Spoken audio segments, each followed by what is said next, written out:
Good afternoon, ladies and gentlemen. Welcome in. Hope you are having a day. I am Dave McHugh. Welcome to the Hoopsville Studios and Hoopsville, presented by D3 Hoops. It is Thursday of conference week, which means we're bound to be talking about some upsets, and boy, we are. By the way, we've played with some of our settings on our streaming. If those of you are watching us live, could you let us know? Even you could do this even if you're watching us on delay, by the way. Podcast, it's not going to help us, but if you're watching on delay, it's fine. Let us know if the lip sync is gone. I played with some settings to see if maybe I figured out where the problem was. We had some settings that were not proper, let's put it that way. Way too high on our audio settings in terms of bit rates and all that. So let me know if it made a difference, if our lip sync has disappeared. If it is not, I will go back to square one. In the meantime, welcome into Hoopsville. Thanks for taking the time to join us. I certainly appreciate it. March Madness has started in February, as we're all aware.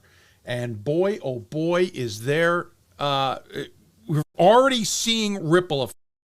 And it starts with Hampton City last night getting all out of sorts. I'm told, by the way, we're still out of sync. I don't know where the problem is. We will continue to chase it to the best of our abilities. Hampton-Sydney losing last night has caused some problems. We will see it in a moment, the ripple effects it caused in the top 8 seeds in the NPI. But once again, no surprise, we are going to see these. And what's interesting is so many conferences have gone to this format of playing later in the week. Well, we lost our video, so bear with me. Just notice that. We'll see if we can fix that. We may go to an all-audio show here. This will stink.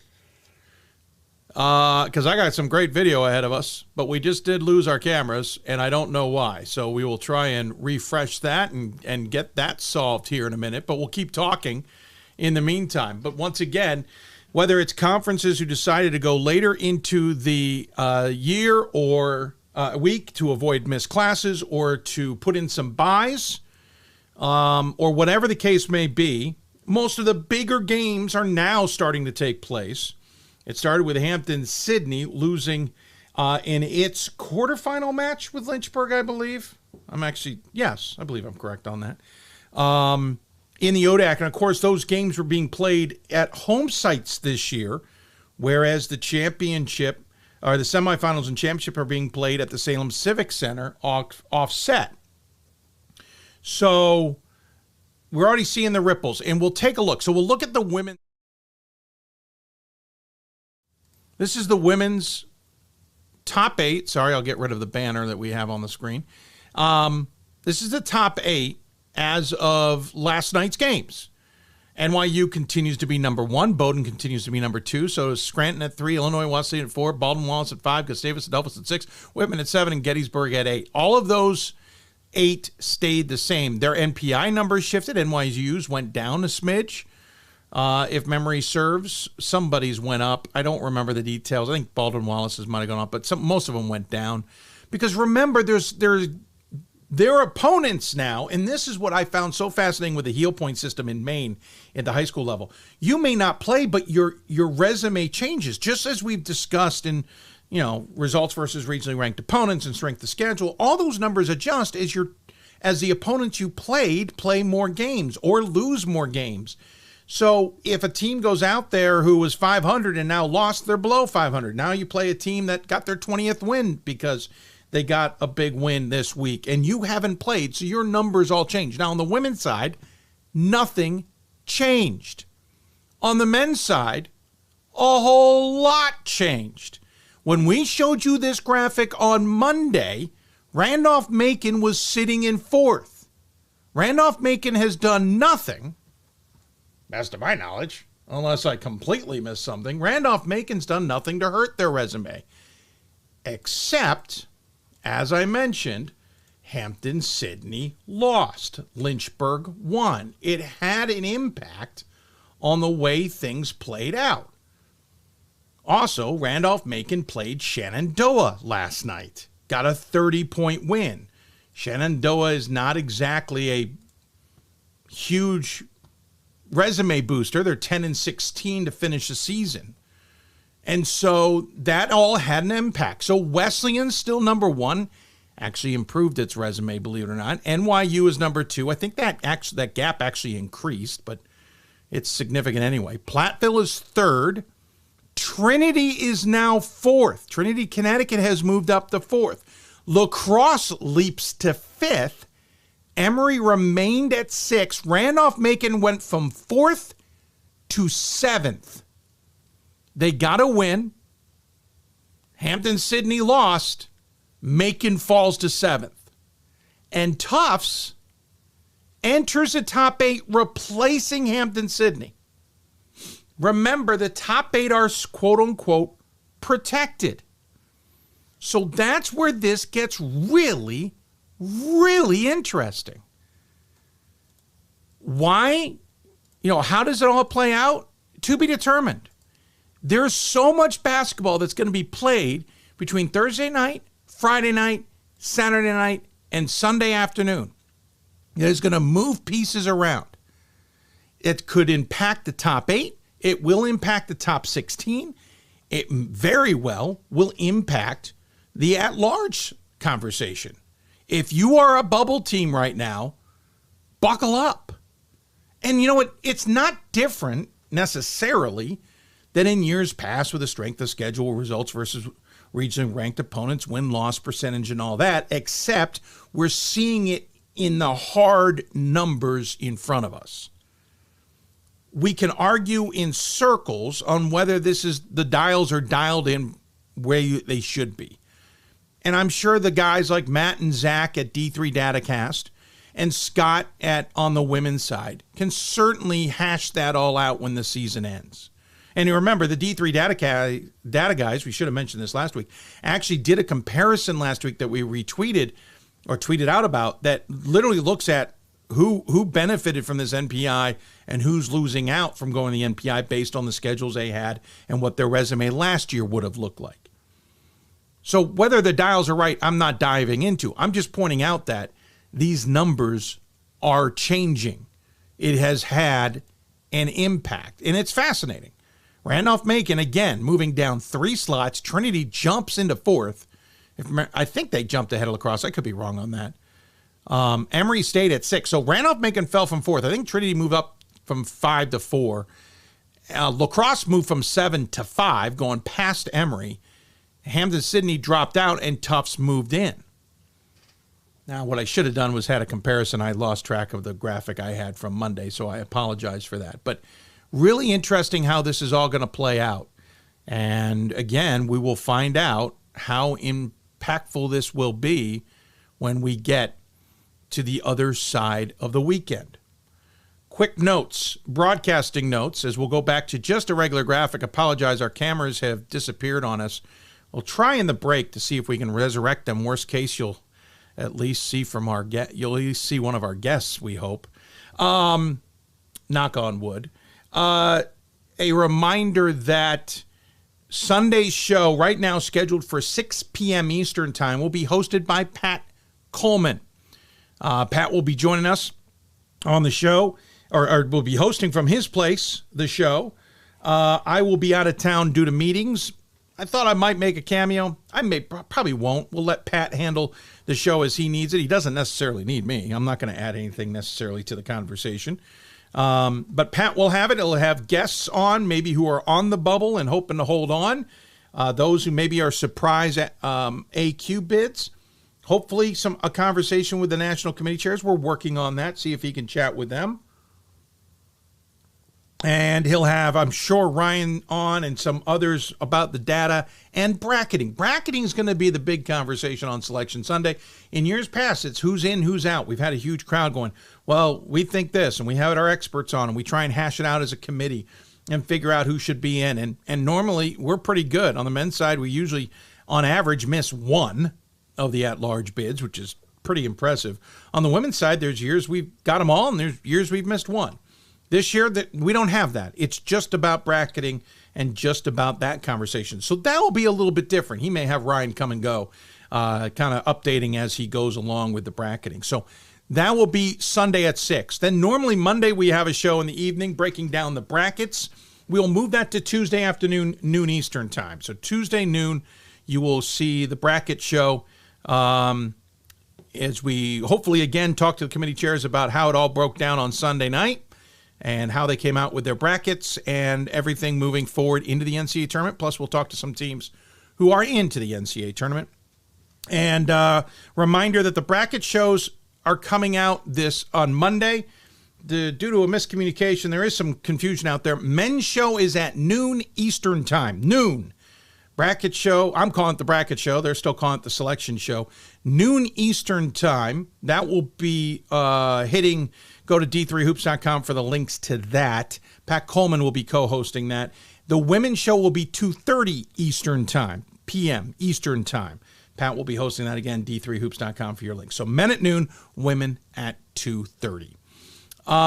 Lots to talk about on this show. Lots of great guests coming up. Let's talk about who we will speak with. We will talk to Steve Djuricovic coming up from Carthage. The men's program is hosting the semis on Friday. They're the top seed in the CCIW championship. Lynette Schroeder will join us from Southern Virginia. They went undefeated in USA South play. We'll talk to her about the Knights and what her women's team might be able to do should they get to March, get to the NCAA tournament. We'll have another dose reverse segment. We brought in Gettysburg. I kind of screwed up the scheduling here.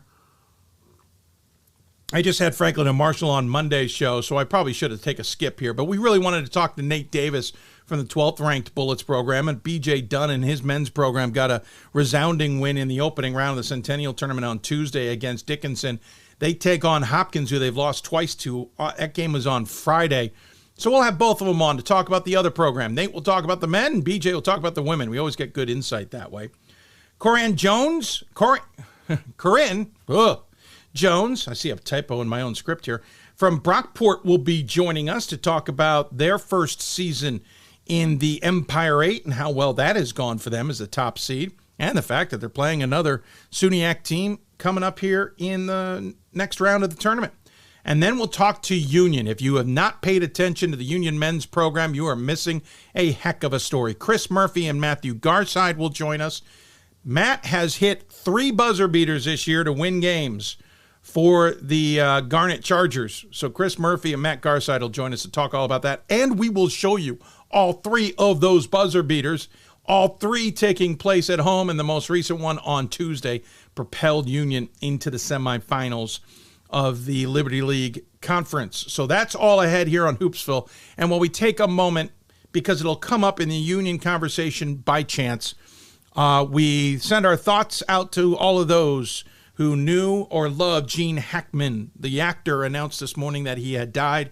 And normally we wouldn't bring up celebrities who have died on this show, but obviously Gene Hackman being the star of one of the best basketball movies ever made, Hoosiers, which to some degree has a D3 feels a little bit like, right?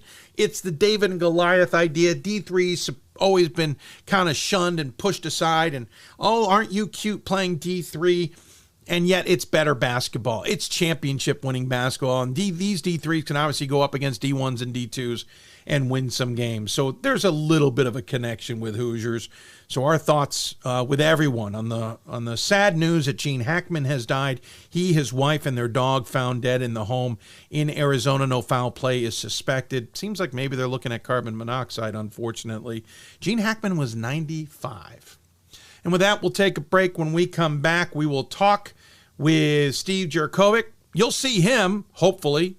Hopefully, you'll see me. We'll see if we can get the cameras figured out in the meantime. You're listening to Hoopsville, presented by D3Hoops.com. So much ahead right here on the show. Thanks for joining us. Hopefully, you'll see me when we come back. We've got more schools than Division I, more fans than Division II, and more upsets than March Madness. There's nearly 850 programs with over 11,000 games leading to 2 national championships. And we've been covering it all for over 2 decades. From Eastern to Occidental, from Puget Sound to Piedmont, from Southwestern to the University of New England, and from Hope to Calvin. Nobody covers Division III basketball like we do. We're D3Hoops.com at www.d3hoops.com. I used to never really talk, ever. I was afraid if I said something wrong, everyone would laugh at me. But then I started to play golf with Special Olympics. It helped me to find my voice. And now everyone else is speechless.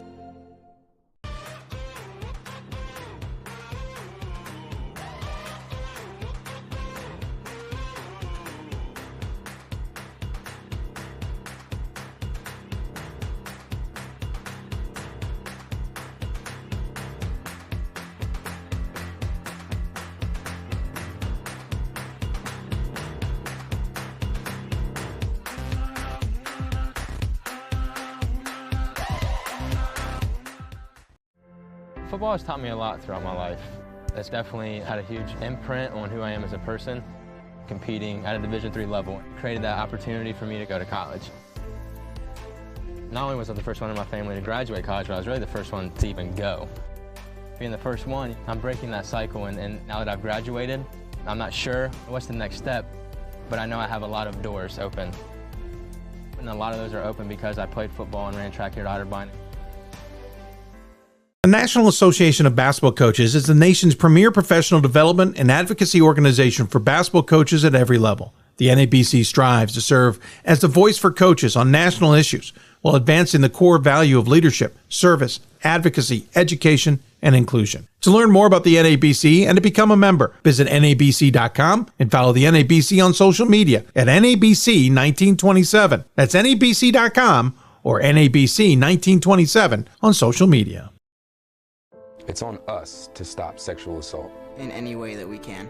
To get a friend home safe. To never blame the victim. It's on us. To stand up. To make our community safe for all. It's on us. It's on us to look out for each other at parties. It's on us. To be more than just a bystander. To step up and say something.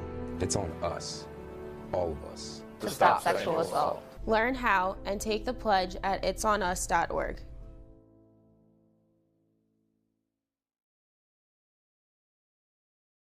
If I lose, I'll respond with respect. If I win, I'll back it up with humility. If I fail, I'll rise up with honor. It's tough for us to put it all on the line.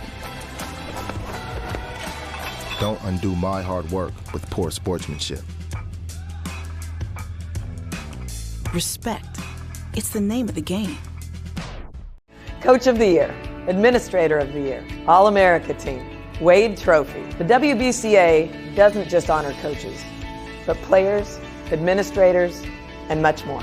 The WBCA strives to honor those who have contributed to the advancement of women's basketball. Celebrate the present, honor the past, look to the future.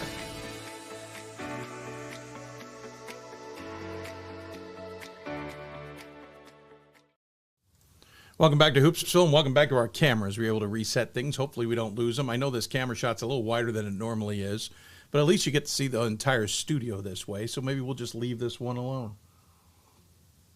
I am Dave McHugh. Welcome in. If you interact with us, you can do so on the social medias. Look up Hoopsville or at D3Hoopsville on most of the social medias. Facebook and Blue Sky, it's just Hoopsville. You can also use the hashtag Hoopsville wherever they allow hashtags. It's funny how many of these social medias are a little bit finicky with their hashtag stuff. You can also, we're streaming thanks to Hudl Blue Frame on Apple TV, Amazon Fire TV, Roku, Amazon TV. Look up the Team One Sports app for that. Also streaming on YouTube and on Facebook. And, of course, if you listen to the podcast, hope you're enjoying it. And please let us know if there's an avenue on podcasts we're not associated with. We will get on that as quickly as possible. All right, let's get going into gears. We'll head out to the Midwest to start things off with the Carthage Firebirds, which apparently last week I called the Firehawks. No clue where that came from while reading a script that clearly said Firebirds. Carthage is 20-5 overall, 14-2 is how they finished the Centennial play. Their two losses in conference were North Park both times. Luckily, they see North Central coming up in the conference semifinals. To talk about their team and how things are rolling along, joining us on the Hoopsville Hotline is the head coach, Steve Djuricovic. Talk about his Firebirds. Coach, good to see you. Thanks for taking the time. How are you? Dave, doing great. Thanks for having me on. I appreciate you finding time midway before your big game against the North Central squad in the semifinals. First and foremost, congratulations on winning a conference that, let's be honest, despite being named the Firebirds, you guys were flying under the radar. It's the CCIW. We know how competitive it is every single year, and I think the pride that all of us have in our programs, I think it's pretty cool that all 4 teams that are playing in the conference tournament this weekend, coaches are all alums. So I think the commitment to each program and just what this means to us to be in the CCIW and compete at the highest level, it's been special. Great reference. I totally had forgotten about that fact. Obviously, Ron Rose, Illinois Wesleyans, finished second. He's an alum. And it's interesting, the CCIW, because I feel like Illinois Wesleyan was getting a lot of the attention, sat on top of the conference. I'll freely admit, and this is no knock to Ron's team, I like his team, but man, there were a lot of close games, and I know CCIW's tough. I'm not naive to that fact, Steve, but it did feel like this was the type of season one could dominate. 14-2, North Park was your only blemish. I wouldn't say, let's not use the word domination necessarily in your resume, but you certainly played really well in conference. We did. I think we started clicking at the right time down the stretch. I think we're 11 of 12, 12 of 13 at this point. And Illinois Wesleyan, correct myself there, great team. They really are. They're big, they're physical, and not just them. We've been in a lot of close games as well. We had a grind-out game at North Central 2 weeks ago. Had a really tough one in mid-January at Elmhurst as well. And I think the difference for our group this year is we went from a middle, bottom third in the country free throw shooting team to one of the best free throw shooting teams in the country. And, that's credit to our guys, Ryan Johnson, AJ Johnson. I think they went 20 for 20 in one of the games at Elmhurst. AJ, one of the best free throw shooters in the country. So, in those close games, free throws matter. And I think this year it's allowed us to win some of those close ones, specifically on the road. Yeah, free throws is so important. It's funny how I see teams all over the place. I see teams who shoot really well. I see teams who do not. And you just cringe when you're in a close game. It's going to come down to that. You talk about this team and its experience. You talk about it clicking on all cylinders. You've got 4 guys in double figures, 5 making significant scoring impacts. It starts with A.J. Johnson, 16.2 points a game, 4.8 rebounds a contest, shoots 46%, 42% from beyond the arc, and 90% from the free throw. I'm going to get to the rest of the guys. But that stat line alone, not to mention the fact he also hands out the most assists on the team by a significant margin, those are stellar numbers, Steve. AJ, he's the heart and soul of this team too. And, unfortunately we lost him 8 games in last year to a shoulder injury, missed him. And that was a big reason we kind of were a little up and down last year, specifically down the stretch. And just having his leadership out there and his ability, he controls the game. He closes games. He hits big shots when you need them and closed a lot of games at the free throw line too. And, being a 42% three-point shooter on the ball helps a little bit as well. But he's really, really stepped up. We had another injury in our preseason this year. One of our first-team all-conference players last year, Antoine Nesbitt, unfortunately missed the year with an injury. So, AJ started to fill that role that we wanted him to, and it's gotten better and better as the season's gone on. Yeah, certainly impressive, to say the least. And when you start looking at national numbers, maybe they don't jump off the table, but 14th in free throw percentage, and we were talking about that conversation at 90%, that when the best guy on the team, Steve, is the one who's got the best free throw percentage, even nationally, that's a little ace in your pocket. It gives you a chance, right? And it gives the coaching staff much more confidence on the sideline as well, where, hey, get the best player on the floor, get your best guard on the floor, the ball in his hands when you need it. And to this point so far, 25 games in, he's done a heck of a job closing for us. Said we'd talk about the rest of the team. Let's do that. Riley Brooks, second on the team, 15.2 points a game, 4.3 rebounds per contest, shoot 38%, 31% from beyond the arc. Not shabby either, 78% from the free throw line. Ryan Johnson, 14.5 points a game, 9.2 rebounds. He's not that far from a double-double on average, 49% from the floor, 36% from beyond the arc, 76% from the free throw line. And Griffin Dawn at 10.6 points per game, 6.1 rebounds. Doesn't shoot a lot from outside, but he's 56% from the floor. And A.J. Williams, your other A.J., is at 9 points a game. But, man, again, I'm just throwing stats out there that jump out at me. Good shooting percentages, good free throw percentages, double figures in scoring, solid rebounding numbers, and that's from 4 guys, meaning, and everybody knows this, you got not only AJ you got to worry about and AJ Johnson, but you got 3 other guys you're going to have to stop too. That's a dangerous quad. I love this group. I love the makeup of this group. I think the roster's constructed pretty well this way in role identification. And, this year we've adjusted a little bit offensively how we play. The offense runs through Ryan Johnson. And Ryan Johnson was the Conference Player of the Year this year. I believe the first sophomore since Ken Raymond in 07-08 when he did that. And he's a special player. I think he's one of the most dynamic players in the country. He's a 6'7" wing player for us that had 9 double-doubles on the year.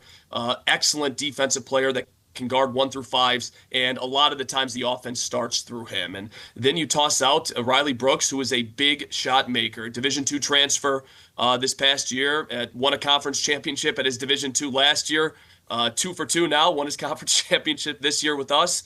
And when he plays and he moves at the level that he can, he's one of the toughest matchups in our conference. And, both Illinois Wesleyan games, he stepped up. I believe his first conference game in Division III had 29 points on the road at Illinois Wesleyan, had 23 against them the second time. So when there are big games, Riley's really, really stepped up. And I think the 2 key guys that have really stepped up this year, Griffin Dawn, one of them. He's a 6'3", super utility player. I think he's one of the elite defensive players in the conference. And for a 6'3" player to be 3rd in the conference in field goal percentage and 3rd in rebounds, that's pretty special for a slashing good athlete. And A.J. Williams, elite perimeter shooter and excellent defensive player. Where did Riley play last year? He was at Northern Michigan. Interesting. Yep. Yeah, now he's going to have a chance at an NCAA tournament that's, a little more fair. Agreed.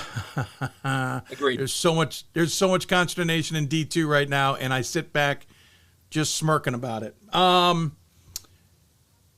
right, so you got this unit.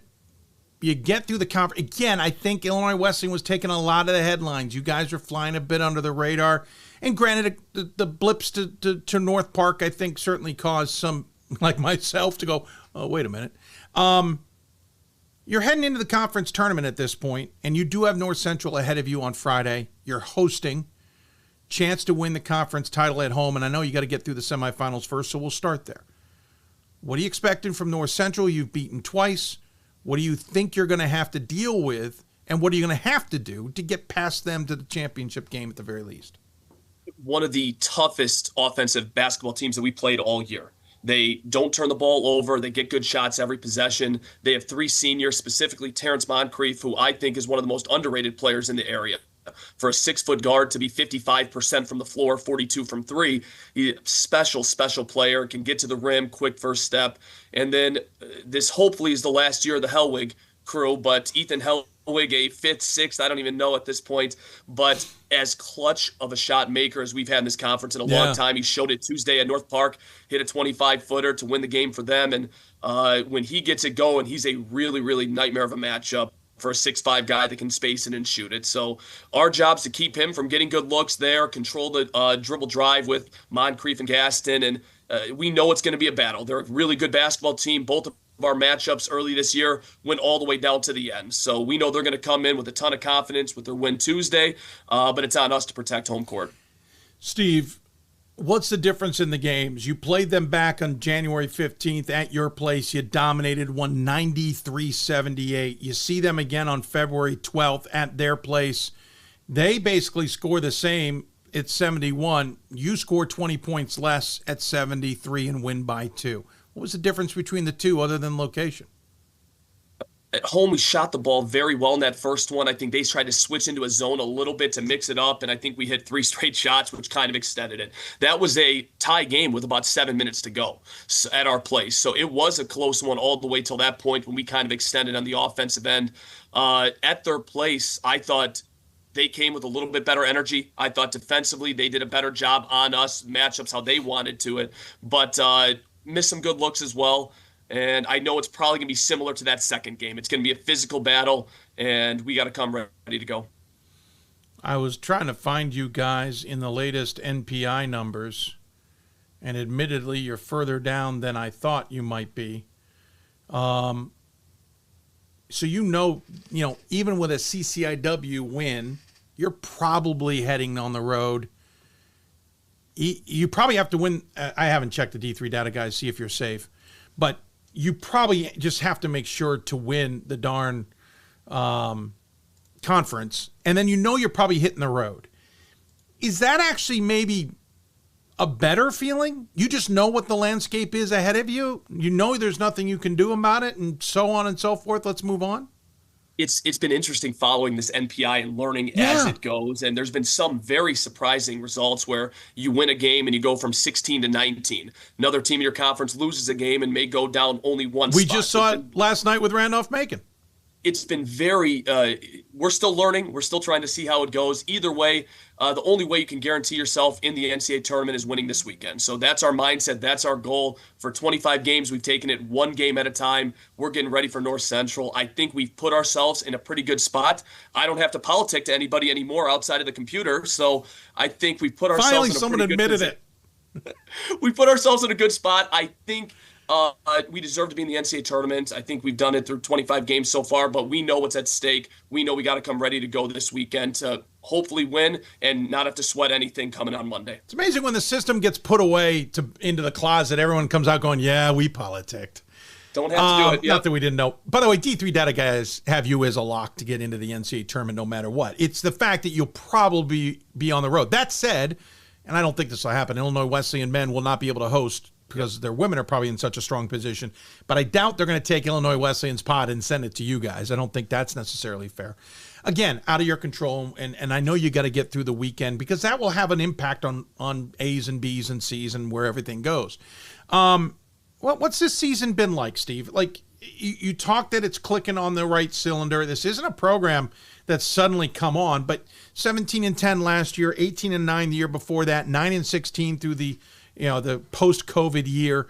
Prior to that, you guys were kind of just middle of the road. And no disrespect to you, I was kind of waiting for the breakout. Like, I felt like it was there. What's this season been like? And have you figured out how to be able to keep that for the long term? That's the goal. It always has been. And I think I love this group. This is our coaching staff's first full class coming through. And, this senior class, we were 2-14 as freshmen. We were last place in the CCIW in that 9-16. And it was the best thing that could have happened to this program. And we've continued to get better every single year, finished third back to back. We've gotten to the weekend now, 3 straight, haven't gotten past this one on Friday.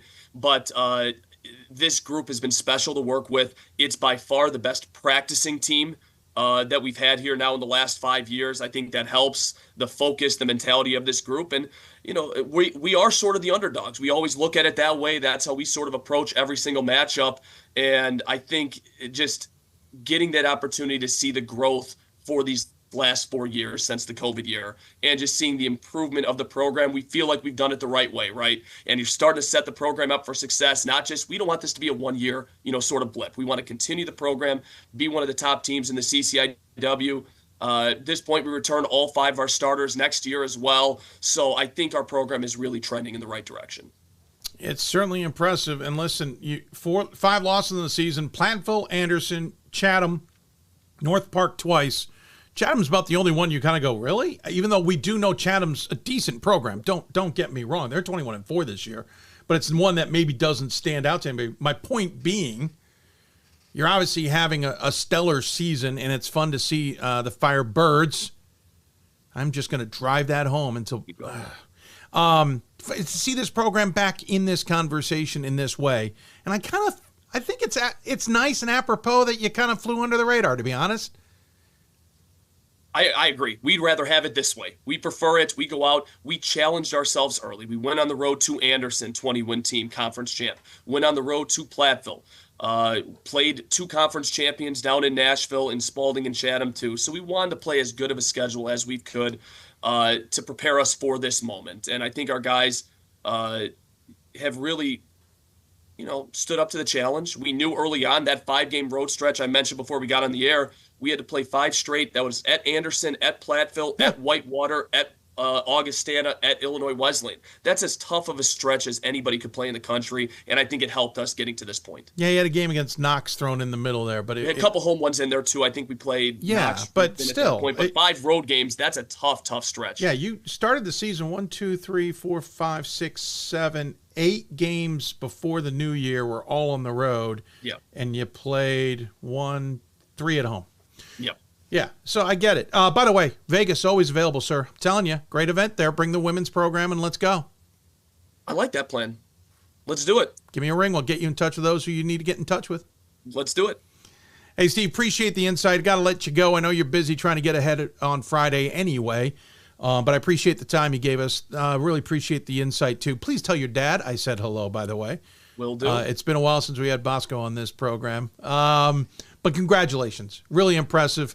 As always, though, we give the coach the final word. Any final thoughts you want to share with those who may be tuned in? Just excited. This is the best time of the year, right? You got some really good basketball coming up. I know this weekend at Tarbell is going to be electric. Our atmosphere has been great. We have such a home court advantage up here in Kenosha. I think we've won 23 of our last 25 at home. And if you're in the area, come up. You're going to see some really, really good basketball Friday night. Augustana, Illinois Wesleyan at 5, and then us hosting North Central at 7:30. So coming out, it's a really, really fun time of the year. Oh, always. Yeah, get a game in if you can locally. If not, watch it online.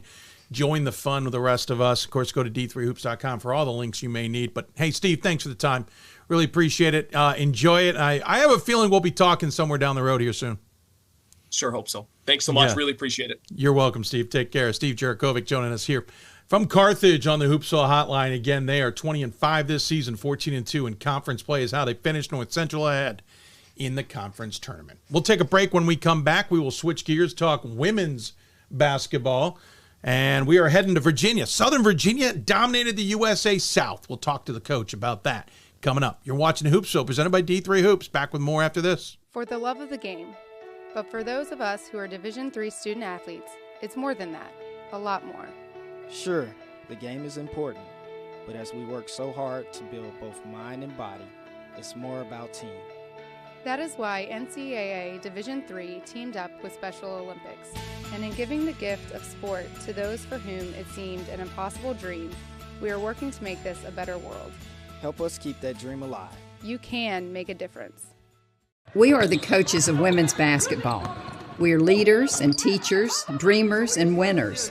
We are professionals who conduct ourselves ethically and with integrity.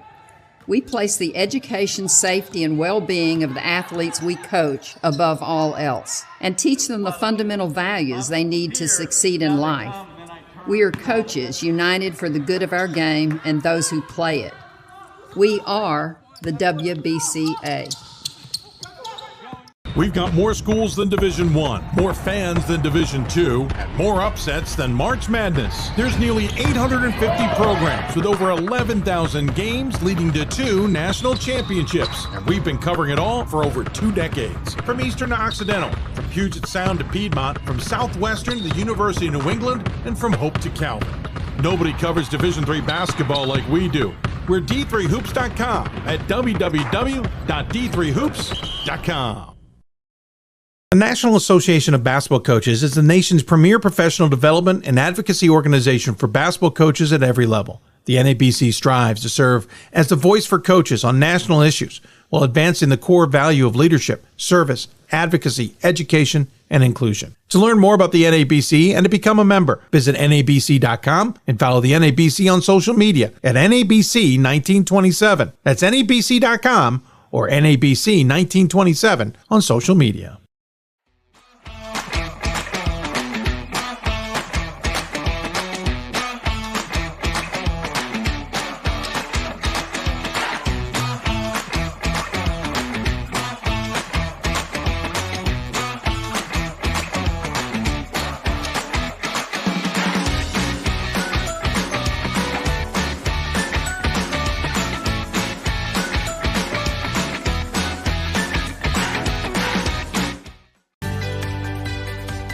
Responsibility is being accountable for your words and actions, first and foremost. It also is an obligation to be a positive influence in the communities around you.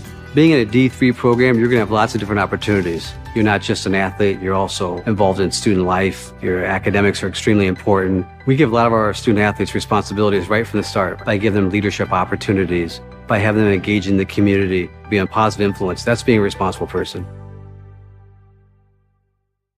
There are over 480,000 college athletes. Only 2% would go pro.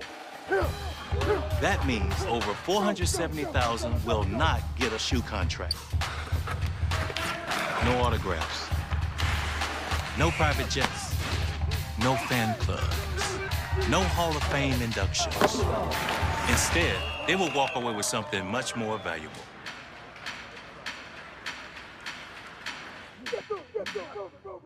I did receive a non-athletic scholarship upon entering school.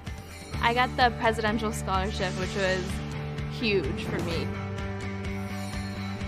I think there's more opportunities for academic scholarships in Division III. I did receive academic scholarships. Just being involved on campus, being a leader, all those things combined kind of get me recognized. It's a great experience for me.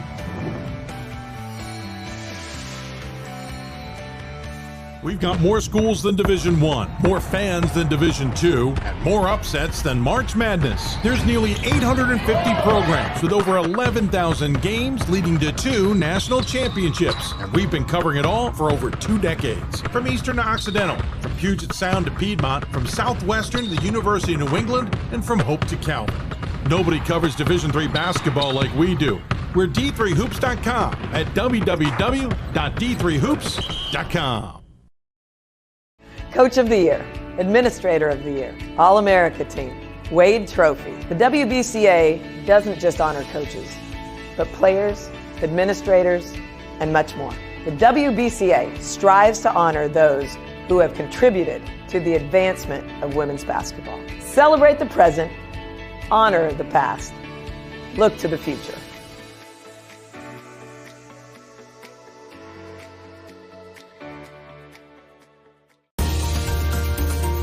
I believe sportsmanship is a... Cut that off because we've already gone too long. Welcome back to the show, everybody. Hope you are enjoying it despite the technical gremlins off the top. I think we're all right. Watching it a little bit, our computer's working a little harder than normal. We'll have to figure out why. Luckily, we won't be doing a Selection Sunday show on Sunday, mainly because we don't have to worry about all those resources. But Pat will be filling in for me as I'm going to be out of town for meetings with a job that's rather important during the basketball offseason. Helps pay the bills for much of the rest of the year. If you got questions for us, you can always email us, by the way, hoopsville@d3sports.com. That's another way you can interact with us as well. Switching gears, going to Southern Virginia because the Knights have dominated the USA South. They were 16-0 this season. They are 24-2. Those 2 losses happening in the opening 4 games of their season against Washington and Lee. Listen, that's a really good team with a really good player. And Guilford, who's surprising some teams this year a little bit, as well at 15-11, 9-7, though W&L knocked them off just the other night. Lynette Schroeder's team, again, playing very well and hoping to do some damage in March Madness, but they got to get through the USA South. First, as we all know, and joining us to talk about it, is the aforementioned Lynette Schroeder, the head coach of Southern Virginia. Coach, first and foremost, thanks for joining me and taking the time. Yeah, thank you, Dave. I appreciate it. Absolutely. Got Methodist coming up, we should point out, tonight. So a screw up on my part with the scheduling, but I appreciate you finding some time. Luckily, it is at home, but Methodist is coming up. You just saw them back on the 15th, beat them by 11. I saw them earlier this year, if I remember, back in early November, and got a win over them. That was coming off the Guilford loss. So quickly, Methodist, conference, what do you expect tonight? I just expect some really good defensive matchups tonight. Methodist is a great defensive team, and they hold their opponents, below their scoring average. And so I think that it's just, who's going to be able to make baskets when you need to, because both teams will be a fight for stops on defense. Yeah, you put up 72 on Methodist back in November. As we mentioned, you only put up 56 against Methodist in the last game. And we were just talking about that a little bit with Steve Djuricovic at Carthage, and the difference between the games came down to a bit of defense and shooting, whether the team shot well or not. But You've rolled through this USA South Conference at 16-0. Brevard is 3 games back, finished 3 games back at 13-3. North Carolina Wesleyan 4 games back at 12-4, and then Methodist at 11-5. What was it about the conference that worked so well for you guys this season? I think our depth, we have a lot of depth. We have personnel that can come in off the bench, and there's not much difference between our starting lineup and maybe 10 to 12 deep. And so I think that is something that not every team in the USA South has, and we've been able to use that to our advantage. It's interesting because you're in your 6th season. This Southern Virginia team seems to not come and go. I don't want to say it that way, but it pops up on the radar a year or 2 here and there, and you suddenly go, whoa, what's in the water down there? Because you get these great seasons, whether it was in the old CAC, whether it's in this conference, whether it's somewhere else under multiple head coaches, you find ways to have huge success. I'm curious, what is it? Because I know where Southern Virginia is located. It's right off the Appalachian Trail. It's down in southwestern Virginia. It's not exactly somewhere people just stumble upon. What is it about the players you're getting that clicks so well for the program? Well, you're right. It's not definitely a hot spot to bring in recruits. However, our institution, being a religious institution, we have a different dynamic and a different recruiting pool. And so some years it is really successful, and some others we got to work really hard to get the athletes that would be a good fit for our program, for our institution. So we just happen to find a great class, and we have a bunch of juniors and seniors this year. And so being able to retain them for the last 2 to 3 years has been really helpful at building this success and having, the culture that we have. And so I definitely need a credit to these women who have stuck through it and have really committed to this university and our team. A lot of Utah recruits, some from Arizona and Colorado as well. When we've had other coaches on the show to talk about about recruiting and all, the conversation is a little of a bit of a BYU of the East kind of school. I know I'm kind of tongue-in-cheek in that a little bit. You're an alum, though. You certainly understand this more than anybody, but it is kind of, you talk about the religious connotations, there is that connection. So for some, maybe not being out west and wanting to be out east is helpful for you all.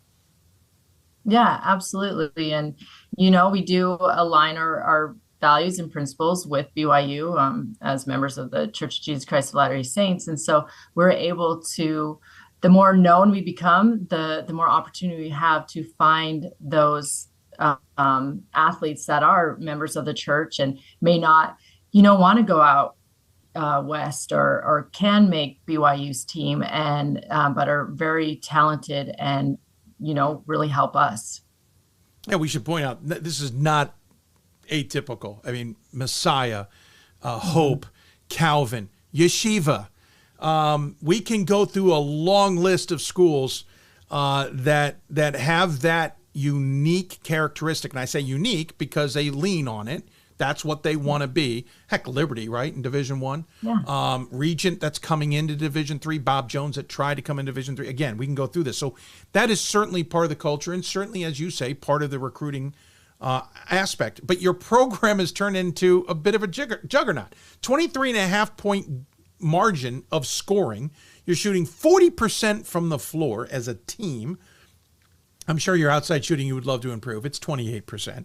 But you're shooting 73% from the free throw line, and you're out-rebounding your opponents by 14.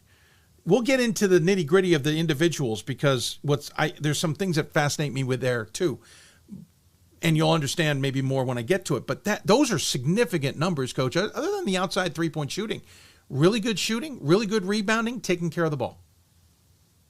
Yeah, thanks. We definitely really just hound effort. And a lot of those statistics that you're mentioning are, other than the shooting, which we're, could improve in.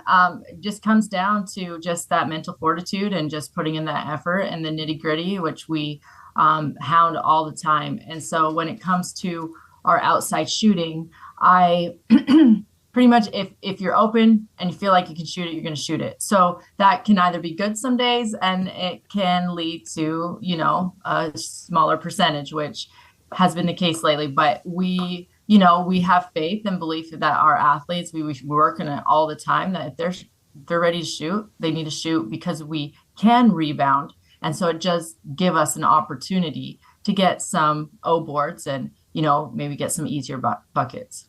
We're talking about depth. You have 12 players who played in 21 of the 26 games. You had 15 players in play in more than half the games. You have one player officially in double figures. Abigail Snyder's at 13.3 points a game, shoots 43% from the floor, 39% from beyond the arc, 88% from the free throw line, leads the team in rebounding at 7.2, leads second on the team, I should say, in assists, second on the team in steals. But what stands out is, while those numbers are great, nobody else is in double figures. Kempler at 9.2, Newman at 9, Foster at 8.1, Whalen at 8.1, Savan 5.9, Alren at 4.6. My point being is really depth, huge amount of depth, and a lot of players playing more than half the game, but unlike Carthage where we had 4 players in double figures, you have one. That's an interesting dynamic at play. How does that all kind of play out on the floor? I think we're just so versatile that, even as a coaching staff, we're like, okay, who's going to show up tonight? Like, who's going to lead us in points tonight? And so a lot of it is personnel, depending on the teams that we play. So, Ruth was getting a lot of starting minutes, and then now we're bringing her off the bench, and she's doing good things, and her assists to turnover ratio has gone up since, so there's just different aspects that we need depending on who we play. And that's kind of how we work our team, and we don't just try to mold them into something we want them to be. We just try and be a little bit more dynamic and see what is working for us that game. Yeah, it's really interesting to see how that all translates, as it were, on the floor. USA South's gone through some changes. Conference, North Carolina Wesleyan, there's been some changes. There's been some, the conference isn't as large as it was. Is this also just the right, perfect timing to take advantage of that opportunity to get out? And what I mean is get out and maybe get this conference title under your belt to be able to go maybe make some havoc in March. I mean, that's our hope. We definitely got to get through Methodist and then hopefully, make a statement in the conference championship, and then we'll be able to look beyond that. But our goal has been to kind of bring some spotlight to our school and to our program on the national level. That's been a goal of ours for the last couple of years. Sure. And listen, probably our fault that we haven't talked about you more often, because I've certainly noticed you over the years and we just haven't gotten there. But I am a little curious. Our experts, Scott has you at a 22.4% chance of a at-large bid if you need it. That's risky with a lot of games to be played in the next few days. I know you're not looking ahead, but you've got to probably also have the message to everybody: we need to win this conference championship. We can't leave this to an at-large, right? Oh, absolutely. That's not even in our realm to try and leave things to chance. We just need to be able to be consistent in what we do and focus on the things that we know how to do, and hopefully everything will fall into place. But we definitely are not leaning on an at-large bid. Yeah, I mean, obviously, it looks like if you at least get to the conference finals, it'll be helpful in terms of getting in.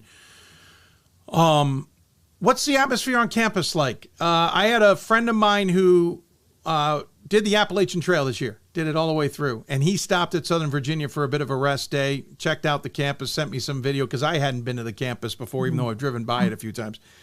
It's one of these quaint little, mountain college towns is what I kind of compare it to. But what's the atmosphere like on campus with you having so much success and some of the other programs too? Yeah, definitely. It's just lighthearted. It's family. It's just a spirit of just enjoyment and uplifting. Like, you don't know what it's like until you step foot on here, and you can do your best to describe it, but it really is just such a uplifting environment and a place where people just feel comfortable when they step on campus. And obviously it helps to win. It helps to have a men's program that's doing really well with basketball and volleyball. Our women's volleyball program has done really well. Soccer, like we are just continuing to build on the past and hopefully become one of those household names in Division III. A lot has changed since you were there. I think when you were there, it was a USCAA school, won a national championship, right? Correct. What's it like being in Division III from your perspective? I mean, it's great. I love, like, when I played, we didn't have a conference. We were independent. So we were able to actually play a lot of the Division III schools that we play this year. Like, we played WNL every year that I played, and just the local D3 schools. So in terms of, just non-conference games, it's fairly similar in who we played, but it's just really nice to be competing in a conference and being able to have a goal to make it to a conference championship, and then go on and play at the NCAA Nationals. And you went back west to become a high school coach and then started matriculating your way back east. There was a calling to Southwestern Virginia, wasn't there? I guess so, yeah. I didn't know I wanted to be a coach, and I thankfully got into it as something to do, and ended up falling in love with it, and here I am now, so... Speaking of falling in love, it's a family affair. Your husband's your associate head coach. What's that like to have him on the bench with you? It's amazing. It's definitely a family environment, and that's when we recruit our athletes, that's what we say. Like, you'll just become an extended part of our family, and obviously it hasn't been without its growing moments. Sure. But I think that that it has worked out in our favor so far. I think my wife appreciates when either I've got to go on a business trip like this weekend, or I got to be away for a long day of games, or I'm down here in the studio for a while. She gets a little bit of a break. You don't get a break, Lynette. He's there all the time. He's at practice. He's on the bench during games. Unless you send him out to recruit in Alberta. No, but I mean, we just really learned how to communicate and how to segment our communication. This is work, and then this is not work. And so it allows us to just understand where one another's coming from and be able to control our emotions a lot better. So it's really been very beneficial in not just our professional lives, but also our personal lives. We should add the other twist to this. 4 kids? 4 kids, yeah. Whew, Lynette. Head coach, associate head coach, and 4 kids. Whoa. You got to get some help somewhere. We have a great family unit. My mother's in town right now, and my in-laws were just here a couple weeks ago. And so they're always coming any chance they can to see the kids and support us. So we definitely have a lot of support. Awesome. Hey, Lynette, I appreciate the chat. What a great insight of the program, yourselves as well, and how you're all doing. I appreciate it. Congratulations. I can't wait to see how this all plays out. I think you guys can cause some havoc come March. In the meantime, though, I know you got to get a couple games under your belt here, first off with Methodist tonight. So thanks for your time. We have a tradition on the show. We always give the guests the final word. Any final thoughts you want to share with those who may be tuned in? Yeah, thanks for the support. Thanks for supporting women's basketball at the Division III level. It's really a true testament of what a student athlete is when you play at the Division III level. And I would love for more people to look into competing at a Division III level. And then also that just want to say that our team motto is faith in the Lord Jesus Christ. And because of him, we can do what we do. And so thank you, Dave, for having me on this. And I appreciate your time. Absolutely. Thanks for finding the time for us, too. Good luck starting tonight. And we will, I have a feeling we'll be talking in the future. Thank you. Thank you, Lynette. Joining us here on the Hoopsville Hotline from Southern Virginia, Buena Vista, to be correct.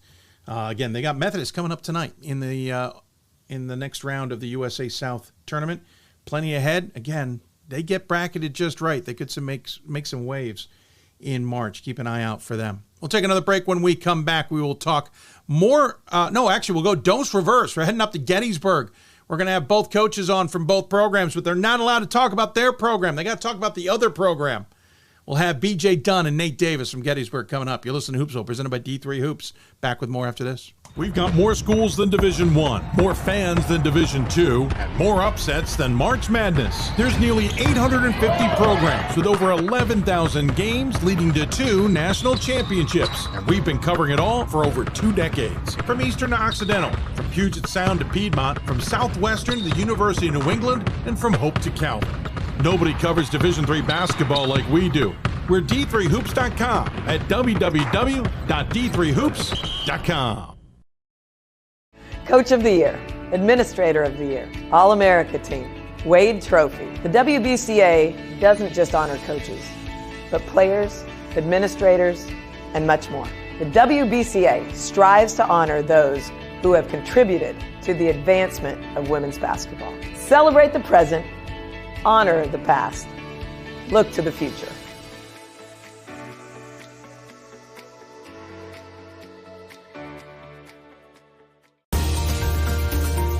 I believe sportsmanship is a mutual admiration and respect for your fellow competitors. We all go through a lot to reach the point where we compete against one another. It's important to realize that. So once we're finally on the field or on the court or on the starting block, we look at each other as fellow human beings and not just competitors. Being able to recognize the hard work that other athletes are putting in creates a more positive and inclusive environment. Division III allows you to give yourself to other things. Having that free time allows me to pursue the things that I want to pursue. Division III athletics affords students the opportunity to, engage in the other interests in their campus and in their lives outside of that sport. It allows you to just be able to do everything you want to do. I wouldn't change it for the world.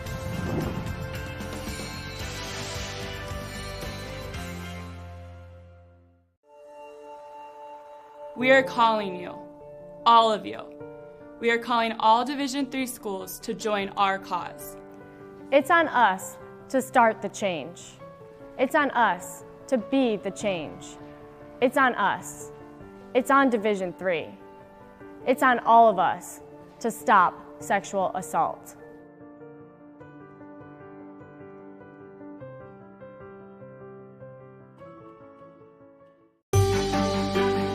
Comprehensive learning is being able to adapt to experiences and apply the things that I learned. Being an athlete and juggling academics helped me grow as a person, and things that I've learned, I was able to apply it in another field, putting them into everyday life. Developing comprehensive learning helped me prioritize certain things to make sure I get to where I want to be.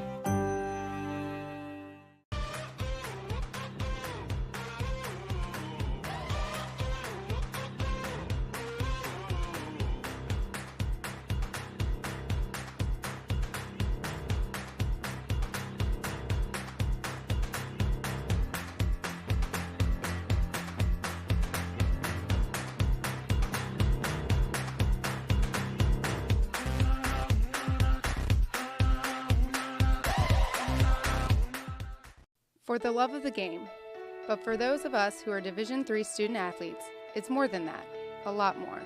Sure, the game is important, but as we work so hard to build both mind and body, it's more about team.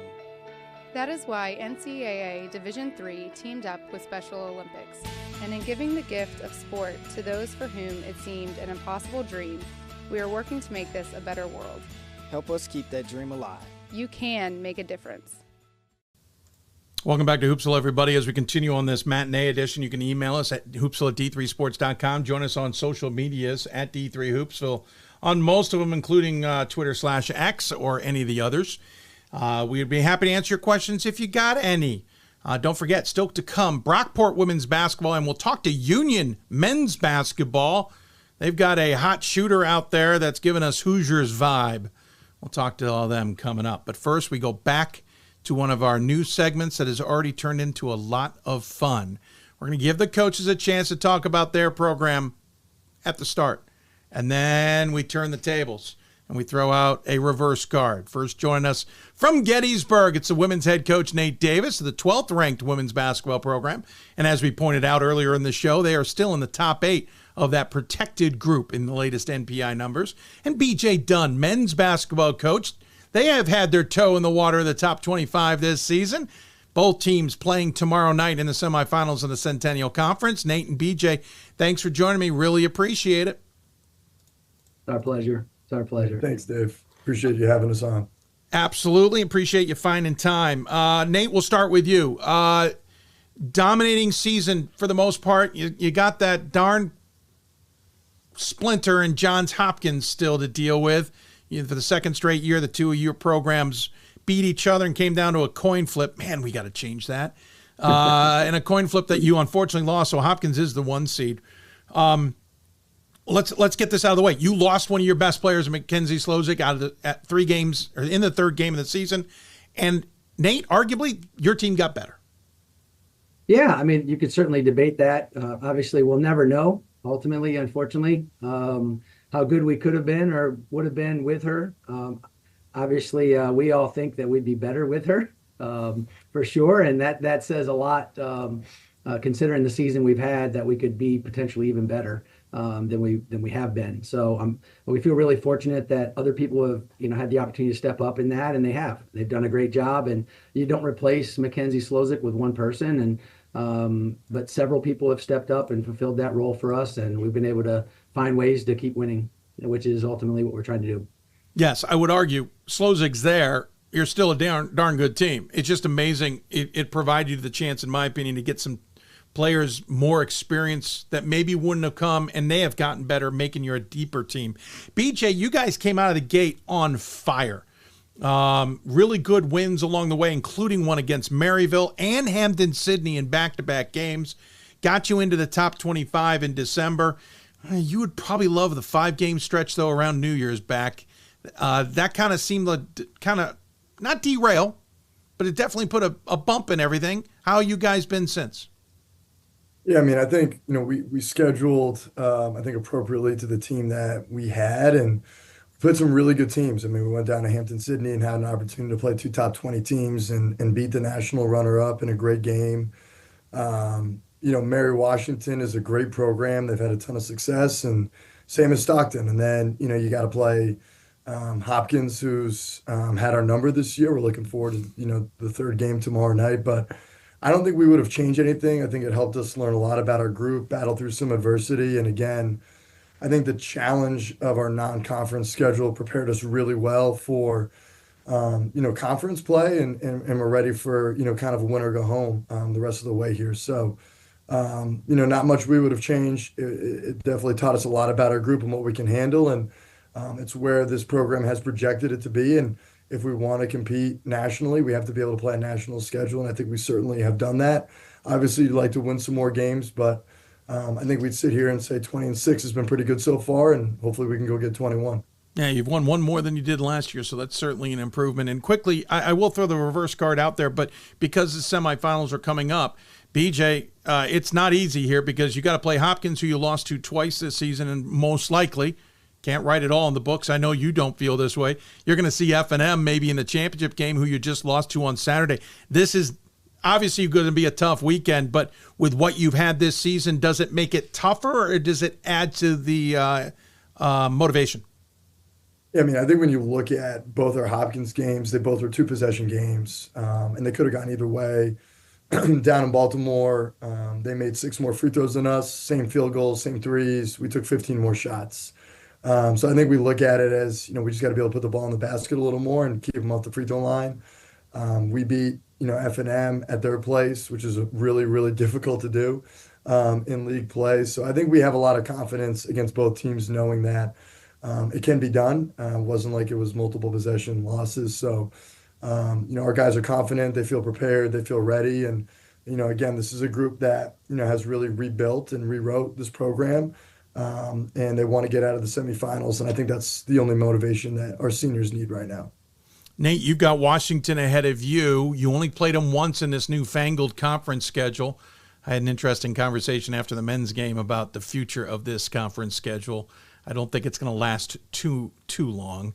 But, Nate, you do have Washington, who held McDaniel to a pretty low-scoring affair in the game down there on the Eastern Shore. Granted, it's going to be at your place, but how careful do you have to be as a team not to be looking ahead already at a potential rematch with Hopkins in Baltimore?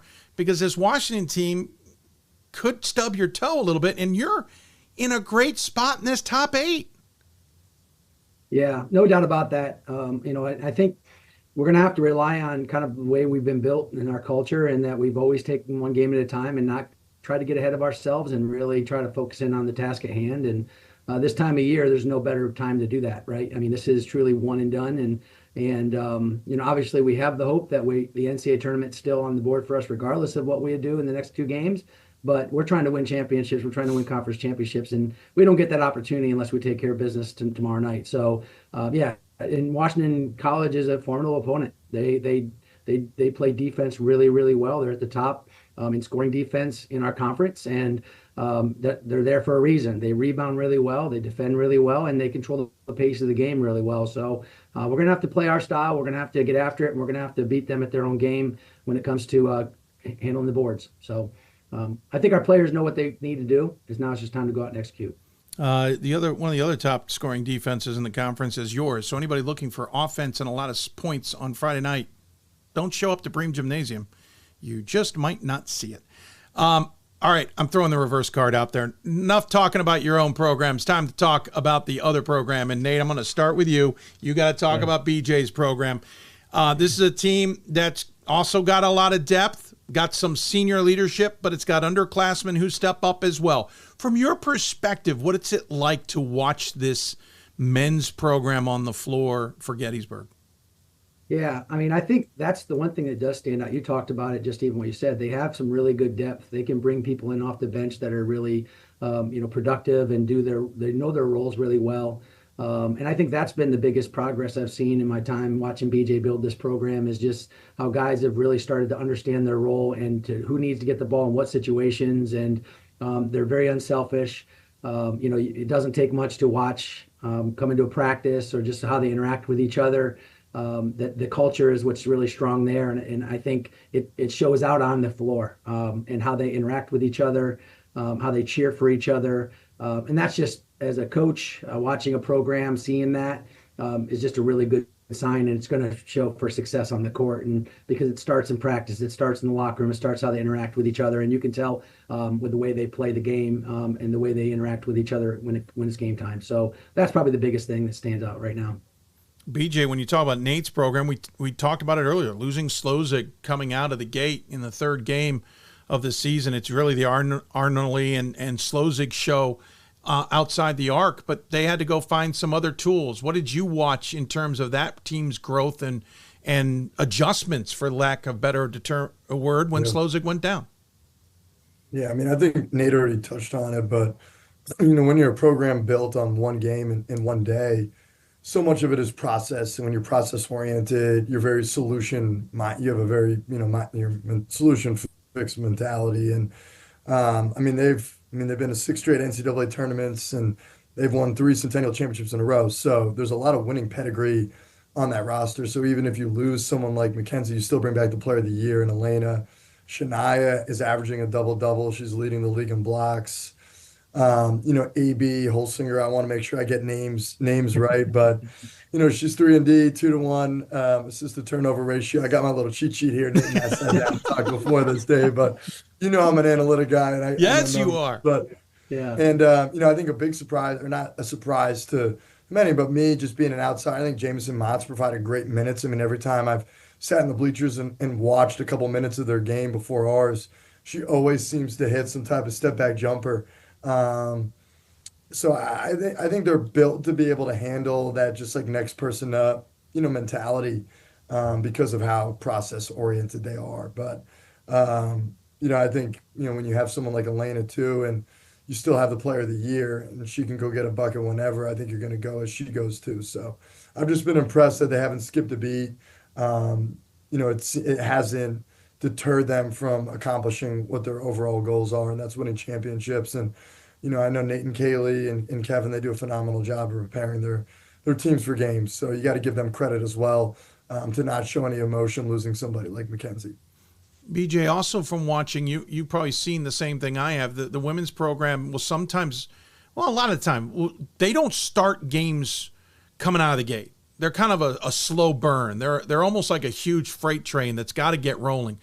But BJ, when that team gets rolling, the second and third quarters can be absolutely go from, okay, this is an interesting close game to a blowout fast.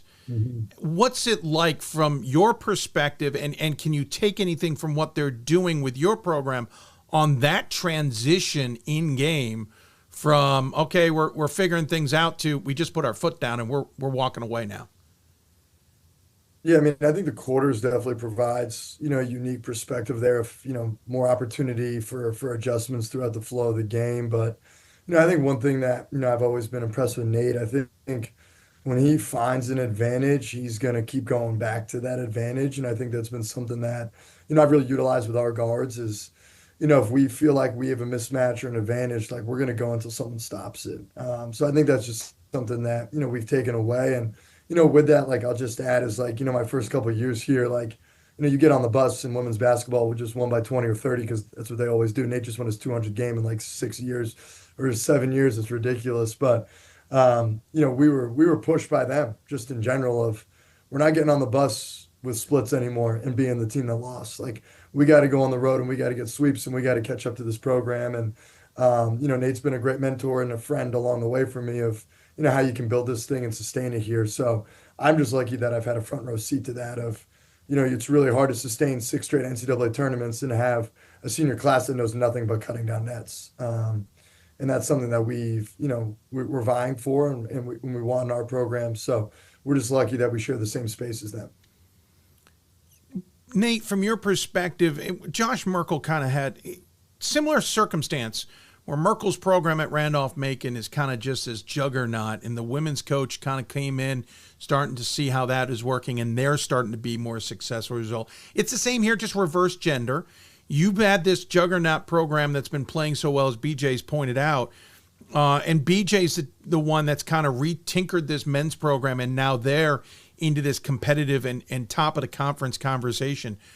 What, Nate, have you picked up from BJ and their program, whether you've been at their practices or just watched their games, that maybe you've put into your pocket and used for your own team? Yeah, no, first of all, just BJ's energy is infectious. Let's be real. I mean, he comes to work every day fueled by donuts and coffee, and he's ready to rock. I mean, so his energy is infectious, and I think that's, you can't help but be inspired and motivated by that. And you can see the team that he's building around that too. And yeah, we do have a lot of crossover with practices and things like that. And, I think in a lot of ways I'm a pretty simple guy. BJ is way more complex than I can ever be. I think he's just a lot smarter than I am. I'll be honest with you, Dave. There's no doubt about that. I got to stick to simplicity because I'm just not very intelligent. But he's got more motivational techniques and trinkets in his practice, and he's got paddles and like rowing boat paddles. And I mean, you come out of his practice, he's got to clean up like at least 10 different things that aren't basketball specific out of a practice. He's got, 6 managers that are doing all kinds of different stats and different things. And he's got different segments of practice. So I've tried to pick up as much as I could, but honestly, Dave, sometimes it's just overwhelming to see some of that stuff. And I know he has meaning for everything. And because it shows in results, it shows in the culture he's built. And he's just a nonstop learning guy. Like, he's constantly reading books or constantly on the internet researching things. And he speaks a totally different language than me also. So like sometimes we'll have a conversation about basketball and I'm like, I'm not even sure what he just said right there. And I coach the sport, so I have no idea what he's saying there. But But ultimately, he's just really passionate about what he does, and you can tell. And just in the development of his players, you see his players get better every year too. I've had the opportunity to watch Jordan Stafford and Carl Schuyler get better every year, and just continue to grow. I mean, I was looking at stats even in preparing to this, and seeing that Jordan Stafford's almost shooting 60% from the field as a guard, which is insane. Now I've watched him play, and I know how he gets those shots, but that's still pretty good. And he's got, 3 guys averaging almost, 15, 16 points a game. And that's great balance too. And he's got, guys coming off the bench, like I said earlier, that all seem to know their roles and know exactly what they're doing. So yeah, it's been fun. I think the energy of a program beside us that is building and is, like last year they won the regular season championship in the conference, and to see them excited about that and building on that, is inspiring, and it's fun to be around. Like winning, rising tide lifts all boats, all that good thing. But just being around winning and exciting for winning rubs off. And not that you're ever, satisfied with being successful, but it's nice to be around somebody who's accomplishing things that hasn't been done in a while, and you see that excitement and you can share in that excitement. So it's just been a lot of fun being around it. And I try to learn as much as I can, Dave, like I said, but it really, a lot of times it's just, you have to be able to use it well, and he's way above me and that kind of stuff. And I think I would screw it up. I'd be like, this paddle is for this, and I'd be like, what are you talking about, Coach? I don't know, but BJ did it and it worked for them, so let's do it. So that's kind of how I see it, Dave. I get it. I'm curious, Nate, when you watch BJ's team, because I feel like you two have teams that are very similar when you go to the players. When you get Arnoley, you're looking at Stafford. When you go to Holsinger, you're looking at Schaller. Lee might be the wild card here. I'm not sure if she's Joseph or if she's Mess. She plays inside like Mess, but there's times she reminds me of Joseph. Yeah. And there's other players. I mean, Violante maybe is more like Mess, except the shot blocking from Lee is just on another level. But Nate, what's it like? Because it feels like we're just watching a different version of the same team out there. Yeah. I think when you look at successful teams, they have a lot of complementary pieces. And so I think you probably, look at us too, because we're right there, and you can look at one right after the other if it's back doubleheader. But I think if you looked around the country at really successful teams, they have complementary pieces. They have pieces similar to an AB and a Shania and an Elena, and same thing with Jordan and Mess and Carl. Like, you're going to find those complementary pieces, and you look at the best teams ever, whether it be in the NBA or an NCAA, men's or women's, they have those complementary pieces that do different roles and do them really well. And so it's no surprise to me that, that we've both built teams that have players that complement each other. Nate Williams might be the that's Jameson Mott. That's the Jameson. Yeah, no doubt. Yeah, you need those. You need that knockdown shooter. You need that Steve Kerr. You need that Steve Kerr, man. You need that John Paxson. The other day, Mott went like 3 straight shots and took a game that was close and made it a blowout in no time flat, to the point about the freight train finally got rolling. BJ, to that same argument, do you watch a player like a Shania Lee and go back to guys like Joseph and Mess and go, she's figured out this shot blocking, rebounding thing pretty well, guys. You're good at it, but let's take a page out of Lee here?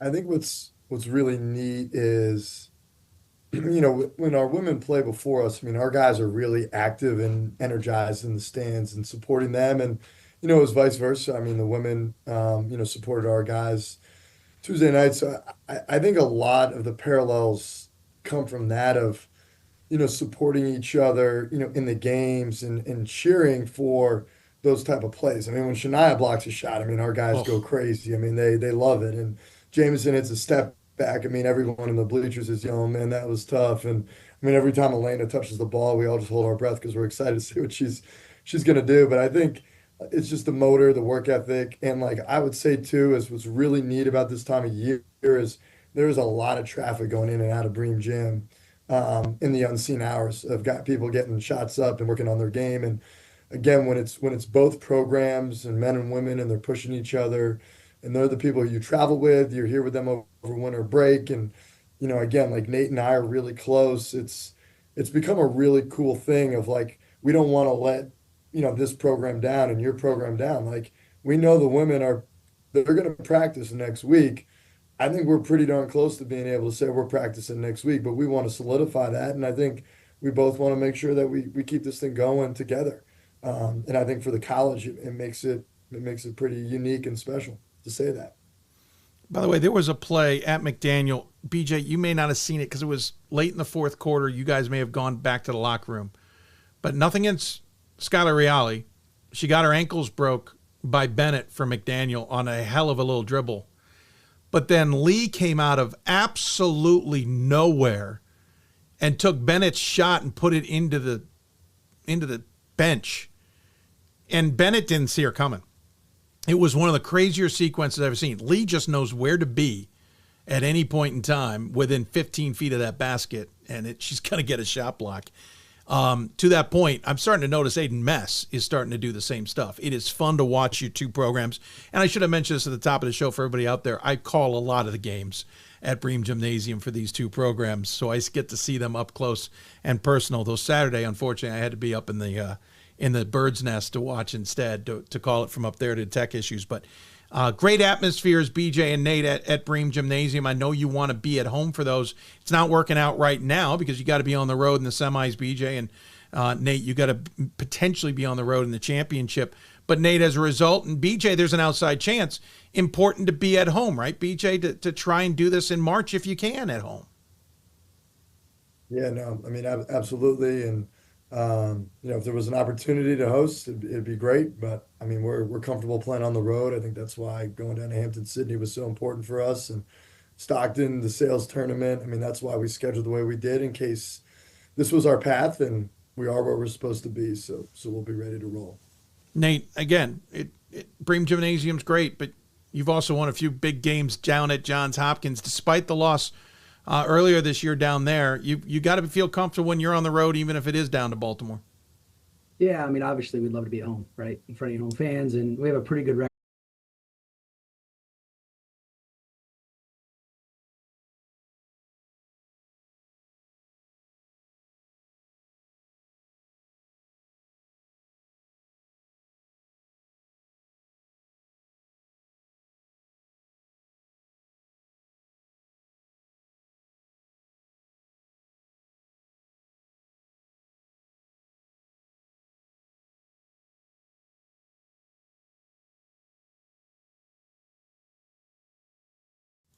Well, the computer crashed again, but we're back here with our Dose Reverse segment with Nate Davis and BJ Dunn. I guess the computer didn't want to hear what Nate had to say. We're going to quickly go to wrap this up because we got to get on to our other segments, and we apologize. We don't know why our computer is just giving up the ghost on us so regularly here. But we're going to go to the wild card. I'm throwing the wild card out here because, gentlemen, there's two things I wanted to touch on. First and foremost, with both of you, it's not all about hoops, Nate. You are a former golf coach at said institution. Your assistant coach is married to the men's coach at Gettysburg. The hoops is maybe your side project. Yeah, no doubt about that. I do love to play golf, and coaching golf was a pretty cool opportunity here at Gettysburg. So and definitely some great memories with some great guys, and we won a conference championship, so that was fun too. And a year that we didn't win the conference championship for women's basketball, so I still felt good about myself that year, so that was pretty good. Still got a ring. Yeah, yeah. BJ, no, it's just as big for you. Yeah, no, Nate and I enjoy playing golf together, and we were fortunate to take home the Orange and Blue Golf Classic last May, right, as teammates. So shout out to Mike McHugh, who our athletic director, who played with us, and Kaylee Badecki, who was really our ace. She double eagled 17 that led us to victory. So that was right. Yeah, you heard me right, double eagle. And albatross, I don't even know. Never seen it happen on a par 5 before, but it was pretty darn impressive. That's insane. Yeah. What the hell? It is. Yeah. Well, she hits it off the tee. That's the best golf ball out of any of us. She hits it further off the tee than I do, for sure. BJ probably still can hit it further than her, but she gets to play up in those upper tees, and it's a huge advantage for us. That's ridiculous. So, we just like to compete. Yeah, for sure. She played for you at Eastern, right, Nate? We did, yeah. She played golf and basketball for me at Eastern, because I coached golf, the women's golf team at Eastern for 2 years. Right. Yeah, there's a fun story if anybody ever wants it about how Nate ended up at Gettysburg, but we won't go down that rabbit hole right now. Nate and I talk about it once in a while, the what ifs. Gentlemen, wild card 2 is you two both came through very different avenues, as it were. Nate, Mansfield, and then on through the U.S. Marine Corps. BJ, you're a Bates grad, then on to Vassar as one of the youngest head coaches in all of college basketball. BJ, that's you two literally, and you've explained it in this segment. You come from different perspectives. Yeah, no doubt about that. But I think that's the cool things about athletics is it brings people from different backgrounds together with a shared, common, experiences and goals and trying to achieve great things. And that's what I've always enjoyed about coaching in general is I get to meet people from all around the country that grew up differently than me and had different paths, but we share the love for a game and for competing together. And I think that's probably the fun part about it, to be honest with you, Dave, is that opportunity to really broaden, your perspective and broaden different, experiences that other people bring to the equation. So it doesn't surprise me, certainly with me, that we came from different backgrounds because I'm probably a unicorn as a women's basketball coach, but certainly it's been really cool to get to know BJ through this too. BJ, your thought on that. Yeah, I would just add on to that. I think it's what's made, our relationship just really unique. And I think it's been, just like special for the two of us. I mean, we're able to bounce a lot of different ideas off each other, whether that's life and leadership and basketball. I mean, I think you just naturally spend a lot of time with your counterpart of the sport. And I think we're fortunate that, we both have a lot of respect for each other and as coaches and as people, as leaders, and then we have a lot of respect for, what our programs both do. And I think it's allowed us to just kind of enhance, our programs by learning and bouncing ideas off of each other. So I'm just really fortunate that when I got here, Nate was already here and he was already having a lot of success. And like I mentioned before, just being able to see what that blueprint looks like has been able to help us get this thing to where it is now and just to keep pushing. BJ, nothing against your former stomping grounds in Vassar, but coming up later, we're going to show how they were the recipient of 3 different institutions, 3 different buzzer beaters as Jimmy Chitwood made his appearance at Union and drilled some shots. So nothing, just maybe avert your eyes. I know you've seen it, but maybe avert your eyes. I've already seen it all over Twitter, so it's all good. But yeah, guy's incredible. Quickly before I let you go, though, the wild card does include if you had a question for your counterpart over there, or anything you want to throw shade about. Yeah, no, I'll start by for BJ, wisdom that Ford has shared with BJ to help him be successful as a coach. That's what I'm really looking to hear. I like that one. So I would say I was telling Nate this earlier. So Thursday morning after we lost Hopkins on the road, or like mid-breakfast, and he puts his breakfast down, looks me dead in the eye and said, "So, heard you did a bad job last night." And haven't wanted to lose since. So definitely made me refocus. And 4 years old, he's my accountability partner. So I appreciate that. That's pretty impressive. Yeah, for me, my kids are just we're at the age now, Dave, that my kids are just telling me, "Don't screw it up, Dad." That's all they ever say to me. So I don't get any wisdom. Yeah, I get it. Mine are sometimes just ignore me. That's all I get.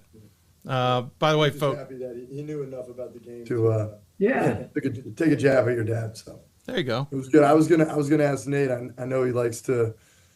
I've always wondered what he says to the refs when he's talking to them during the game. So my question was, what's the best comeback or wittiest thing you've ever had to an official? Yeah. Well, I've gotten better in my life. Dave certainly has had a front row seat to some of my antics over the years. There's no doubt about it, where he sits along the sideline. Yeah. But one of the things that come most recently was dealing with an official. He was telling me, and he was like, "You do not want to yell at me, do you?" And I said, "Actually, I do want to yell at you." And he goes, "What do you mean?" And I said, "I want to yell at you. I'm not going to, but I want to. And so you need to rephrase your question, because right now you're asking me if I want to yell at you, and I really want to yell at you." He walked away, and then he came back and he goes, "You know what? That was actually a pretty intelligent remark. Yeah, I appreciate you saying that." And then I want to share this other thing, because the other day, I walked to an official at halftime and I said, well, I was talking to him during the game and I was maybe debating a call. And he said, it was the same call that happened down the other end. He said that to me.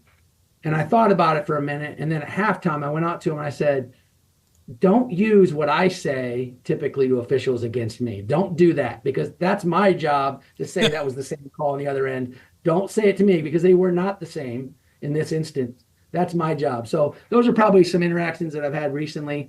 I wish I had more wittier things that I've said, but you had a good one earlier this season. You had one. I don't remember what happened, but somehow you were on their cases about something. They were starting to get a little. You were up big too, by the way, at one point, and they were kind of like, all right, Nate, we've heard enough. And there was some malfunction, whether it was a clock malfunction, a possession malfunction, something. And you made a comment, and the guy came over to talk to you, and you said, hey, I don't complain about everything. See, I'm trying to I'm trying to help. I don't complain about everything.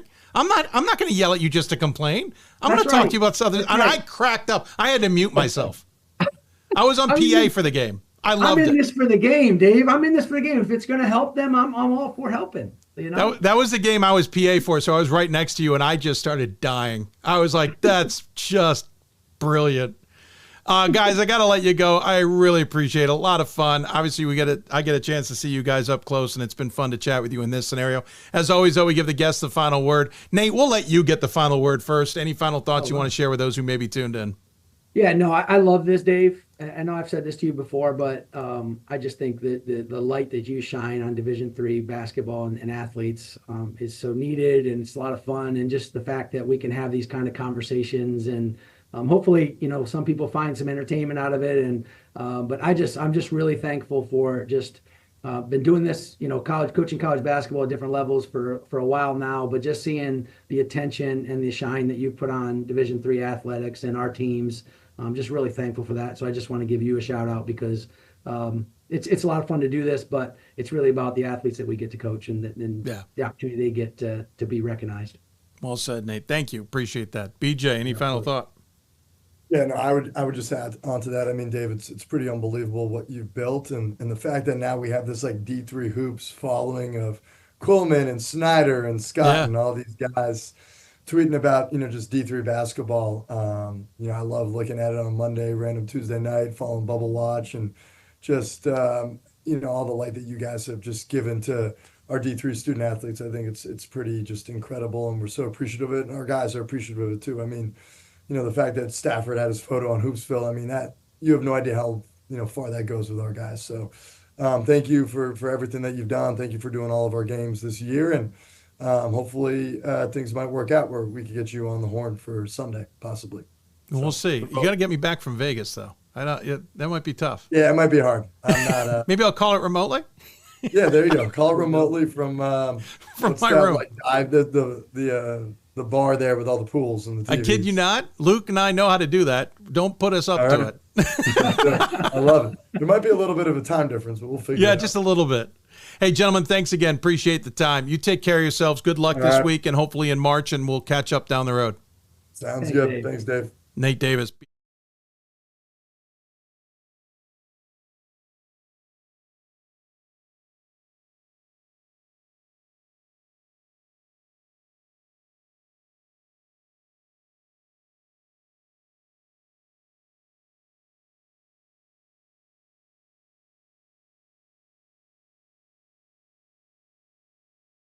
The National Association of Basketball Coaches is the nation's premier professional development and advocacy organization for basketball coaches at every level. The NABC strives to serve as the voice for coaches on national issues while advancing the core value of leadership, service, advocacy, education, and inclusion. To learn more about the NABC and to become a member, visit NABC.com and follow the NABC on social media at NABC1927. That's NABC.com or NABC1927 on social media.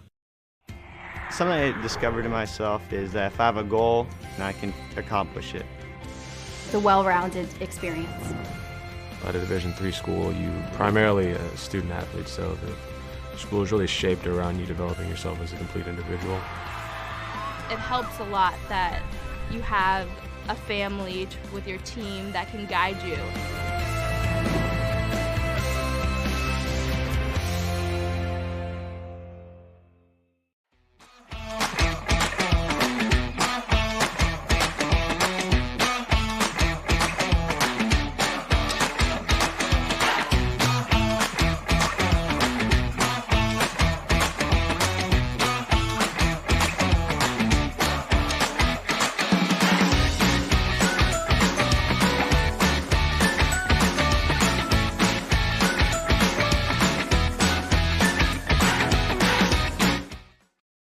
It's on us to stop sexual assault in any way that we can.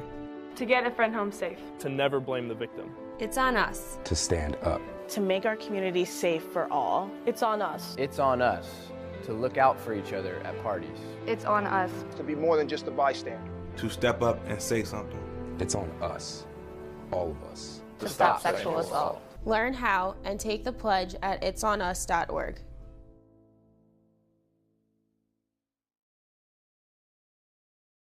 We are the coaches of women's basketball. We are leaders and teachers, dreamers and winners. We are professionals who conduct ourselves ethically and with integrity.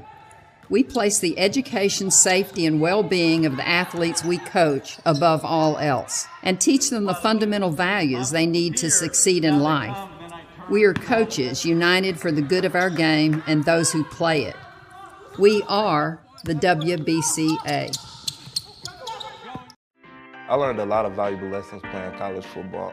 I never thought about the health benefits of exercise until I actually started to talk to coaches in college. It's not only just for performance, it's for life.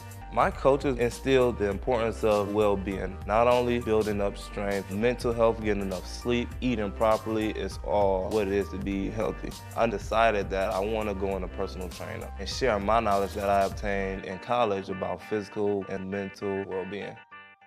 For the love of the game, but for those of us who are Division III student athletes, it's more than that, a lot more. Sure, the game is important, but as we work so hard to build both mind and body, it's more about team. That is why NCAA Division III teamed up with Special Olympics, and in giving the gift of sport to those for whom it seemed an impossible dream, we are working to make this a better world. Help us keep that dream alive. You can make a difference.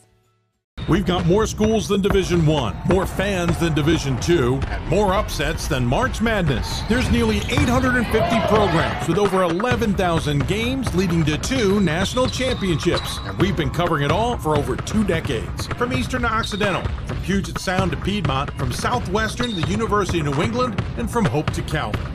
Nobody covers Division III basketball like we do. We're D3Hoops.com at www.d3hoops.com. Welcome back to Hoopsville, everybody. Cameras are back again. I have a feeling I know where the gremlin is. We just can't prove it, so we're going to have to maybe retool things before Tuesday's show. A reminder, Sunday, Pat will be hosting the show from his studios. Tuesday, we'll be back for our bracket breakdown once I'm back from my business trip. Maybe calling a game remotely at Gettysburg. BJ's got some crazy ideas. We'll see what happens. But we're moving on now to upstate New York and women's basketball action. You might remember the Empire 8 looks just a wee bit different now as 2 SUNYAC schools are in play. That means, a little mix of public and state in the conference, which, heck, I came through college sports with that, with the Capital Athletic Conference, which was 50% state, 50% private schools. Loved it. I actually thought it was great. Well, those who are loving it are definitely Brockport. Because, well, they are, their women's team ended up winning the conference tournament, or conference regular season. They're now in the conference tournament, and they'll face their former SUNYAC conference mate and now Empire conference mate in Geneseo. And Corinne Jones joins us on the Hoopsville Hotline to talk about her Golden Eagles squad. And, Coach, first and foremost, thanks for taking the time and bearing with our technical issues. But second, congratulations. You're having a tremendous season. Thanks, Dave. In coaching, we learned patience. So I was fine with waiting, deleting some emails and whatnot. But yeah, thanks so much. I mean, it's been a great ride with Team 49. And, back when we put this team together, we knew we could be special and we're doing it. So we're walking the walk. Would you call What's that? Team 49.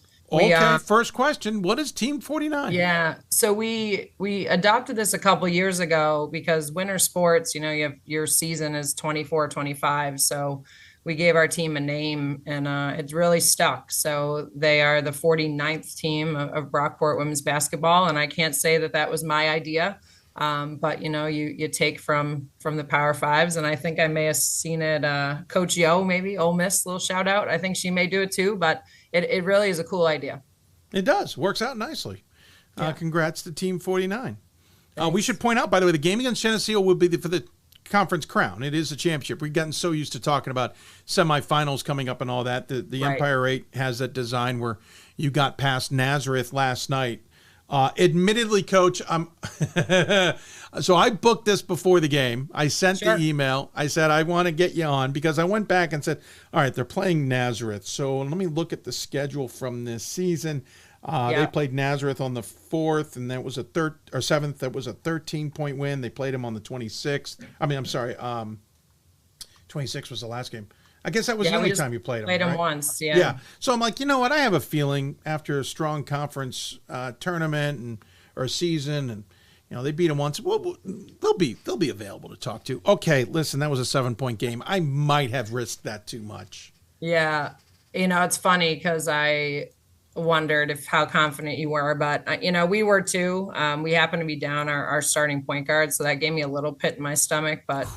We're really deep, and I think our depth helps us win games and the style of play. We play really fast, and I think we went into the 4th up, 17, and we let it go a little bit in the end. So the game was longer than it should have been, but credit to Nazareth. They played a really competitive games, and lots of threes were hit last night, like 24, I think, or more. Ooh. So it was a fun game. Yeah, that's a bit much, but that's certainly impressive. We didn't let me double check what you said there. So 12 of 34 for them, 14 of 32 for you for 26 3-pointers. And both teams shot decently. 37% for them from beyond the arc, 44% for yourselves. Right. You shot 37% from the floor. Shot better from outside than inside. That's new for us, honestly. People are asking, like, did you work on your 3 more? We didn't. We just have this concept of fast and free and let it fly. And it flew and it went in. So we'll take it. It flew all right. Fits the Golden Eagles moniker pretty well. This is a team that's pretty well mixed up of seniors and upperclassmen, but you also have a number of underclassmen. I got, 4 seniors and graduate students, I think, on this team, but also a good handful of juniors and sophomores. You're pretty well balanced. Yeah, and we have some first-year players that are. We start Peyton Maneri, who was just announced today. She's the Rookie of the Year in the Empire 8. So she starts, and we bring 3 first years off the bench. So they're getting time. This is a program that's outscoring its opponents. I think 16 points per game. You're shooting 39% from the floor. Admittedly, you said let it fly. It's 27% from beyond the arc. It's kind of a double-edged sword, I realize. Out-rebounding your opponents, not by as many as you want. So it's an interesting, we look at some of these stats, and it's kind of given us 2 different stories. Some of these are closer than I would have anticipated. Some of them are more dominant than others. How's that kind of come together in your mind?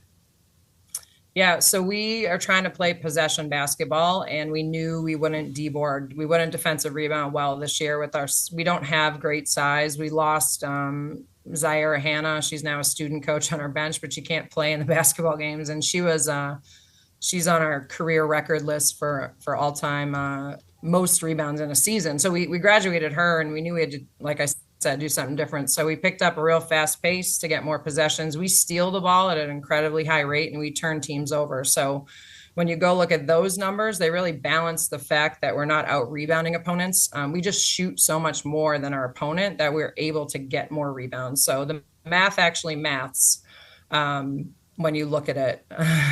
Love so that we had some great comeback victories at RIT. We were down 19, came back and won. At Geneseo, down 25. And the way we play, that's able to happen. Like, we're trying to score in the first 10 seconds of the shot clock. And if my team is making shots and our team is putting it in, then we can come back. Well, to that point, you're second in the nation in total points in Division III. The top one is Goucher, who's running the system. But you're not really running the system. No, we don't. I was on a Seattle Storm Zoom, I think during COVID years, when we were just trying to learn as much as we can and, keep ourselves busy. And those coaches at the time said, pace and space. And that's really what we do. And we cut. And, but if you're open, that's our best shot. So you're going to shoot it or you're going to drive it in and make an open shot. You're 6th in the nation in scoring offense in terms of average, 80.3. You're 5th in the nation in assist to turnover ratio at 1.3 to 1. 21st in the nation in assists per game, 24th in bench points, by the way. Yes. Hold on, there was a couple others. 17th in rebounds per game, to your point. Right. 6th in, we mentioned in scoring offense. 20th in offensive rebounds per contest. Steals per game, 12th in the nation at 14.5 per game. Turnover margin, 8th in the nation. You basically force 9.5 more turnovers than you commit yourself. You're 27th in the nation in turnovers per game at 13.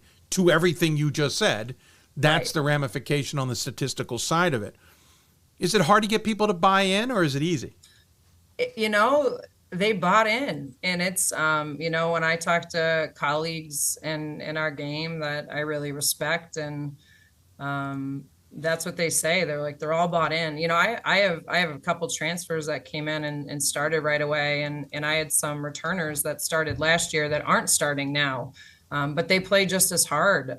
They're so bought into something bigger than themselves. It's really great. We have great leadership. Again, you got this championship game coming up. Admittedly, from between when I asked you and now, your percentage of making Division III based on Scott Peterson's projections, which in the first year we still are working out. He's got it now at about 44% chance if you need the at-large bid. Obviously, that's below 50%. It's also not near 100%. The game against Geneseo is going to mean a lot. How much do you talk about that with the team? How much do you, I know it's go win a conference title. I know that. But how much do you talk about the team of understanding the larger landscape at play, that if we don't win this, there's a likelihood we're not playing next week? So here's the thing is our program hasn't made the NCAA since 2008, 2009. And it's just not something we talk about. During the last week of regular season, we knew if we beat Geneseo, we were going to host the conference tournament. So we knew that. But we don't talk about it. We talk about what we know. And, going into the new conference, the E8, everything was new to us. Gyms were new to us. Could we do a shoot? Could we not? Right? Where is the gym? This is the big hill we have to, climb up to get to, right? Where are we going to eat? All the things, right? So, and, coaches and athletes, we like control. We like to have controllables, but it was about us as a staff saying, this is what we know. We know we steal the ball. We know we play fast, and that's how we've done everything. And so I literally take a list that we came up with after we finished non-conference play, and it's a we know list. And I've read it before every game. And so, if I had a crystal ball, that's the same thing I'm going to do tomorrow when we do our Geneseo Scout. I'm going to read the we know list, and then we're going to go do it. The hill was Hartwick, wasn't it? It was. Yeah. And Houghton was tough. We walked up it, Dave. I just said, let us off the bus. So Houghton or Hartwick? It was Houghton's hill we walked up because it was snowy. And Hartwick was a doozy too, but it wasn't snowing. We were there. Oh, gotcha. Hartwick is in the same town as SUNY Oneonta, but it's in a different... It was steep. Yeah, trust me, toured that place. I thought about going to Hartwick, and I remember walking around going, wow. Yeah. This is a workout.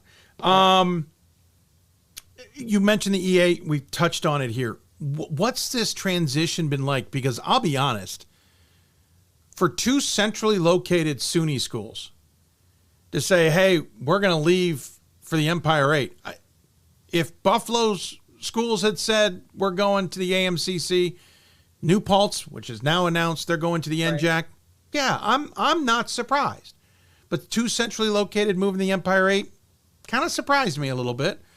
What's this transition been like? What's it been, other than trying to figure out the hills?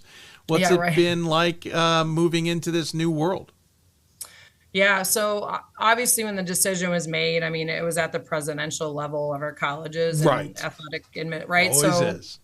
So as coaches, you're like, all right, let's go, let's do this, and learn as we go. The travel is better. We are centrally located, but we don't have to go to North Country anymore, up all the way to Plattsburgh. Although, Cheryl Cole's right. Plattsburgh is nice. The old coach there, she's like, it's nice up here. It's near Canada, it is, but driving in the snow and in Tug Hill isn't always fun.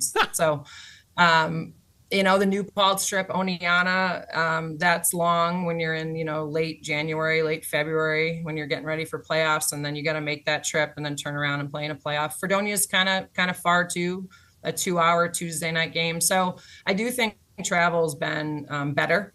Okay. And we did all of our travel over intercession. So, and again, you think like an administrator or president, and we're saving some money, right? Not as much hotel trips and stuff like that. The hotel, yeah.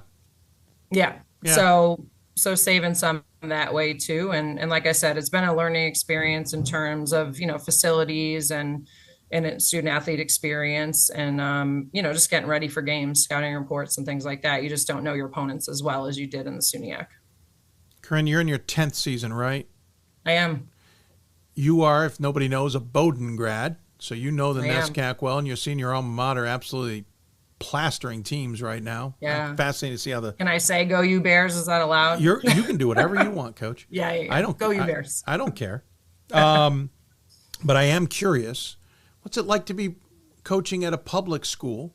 Yeah. In comparison to having played and having some experience in the kind of the Ivy of Division III at NESCAC.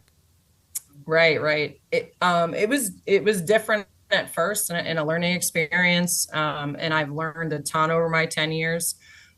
There's a lot of positive things in terms of, what we can give our student athletes at a public school for a really cheap cost. Bowdoin, as you know, is like way above what I could pay at this point. When I went, it was, $30,000, not 80 or 90.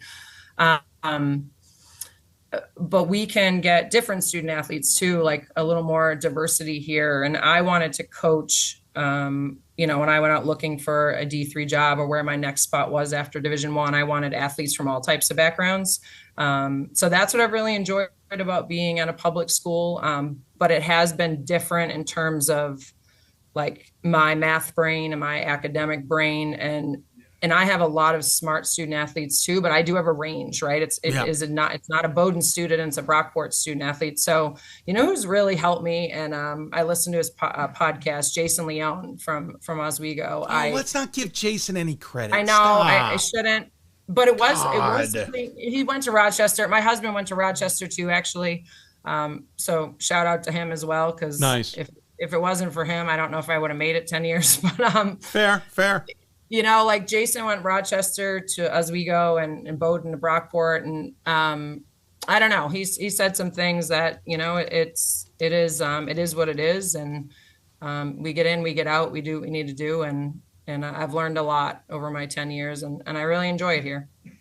Yeah, I get it. I mean, it makes a lot of sense. I mean, granted, a Massachusetts, Boston gal living in central New York, upstate, is different. But then again, half my family is very much the same. So I get it. Okay, cool. Grant, I could talk to you more, but I know you got to get going. I appreciate the time you gave us.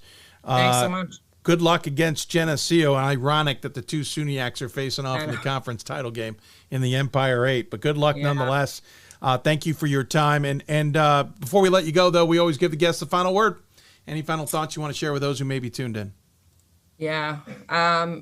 Again, I just want to shout out our team, Team 49. I mean, it takes buy-in, it takes loyalty, it takes leadership. And, they're congratulating us for coaching staff of the year and things like that. And those awards don't happen if players don't buy in and if, players don't let coaches be their authentic self. And I want to shout out Team 49 for letting our staff be ourselves and for letting us push them to be on the brink of a championship. And there's a lot of trust here. And so I'd end with, when you trust the process, the results take care of themselves. Well said. Congratulations to the team and to yourself. Thanks. Good luck this championship game and maybe into March as well. We'll look forward to seeing how it all plays out for the Golden Eagles. Take care, and we'll talk soon. Thanks, Dave. Appreciate it. You're welcome. Take care. Corinne Jones joining us here on the Hoopsville Hotline. Oh, she put up we cut out of it. Sorry, Coach. Take care. But congratulations to them. tremendous season for that program, and really kind of an ironic twist with the Empire 8 SUNYAC playing out there. But that's a game worth tuning in, by the way. I think that'll be a dandy of a basketball game, and really a lot on the line. A lot of those conference championships, it's a winner or you're not playing in March scenario. Brockport's right on the fence, right on the fence. I don't know if they can get in or not without winning that conference championship game. Geneseo can't. So there's a lot online. Those are some of the more fun games to tune into for sure. We'll take a break. When we come back, we'll stay in New York. We'll head a little bit closer to Albany. We'll head to Schenectady. Talk about one of the best outside shooting stories in Division III.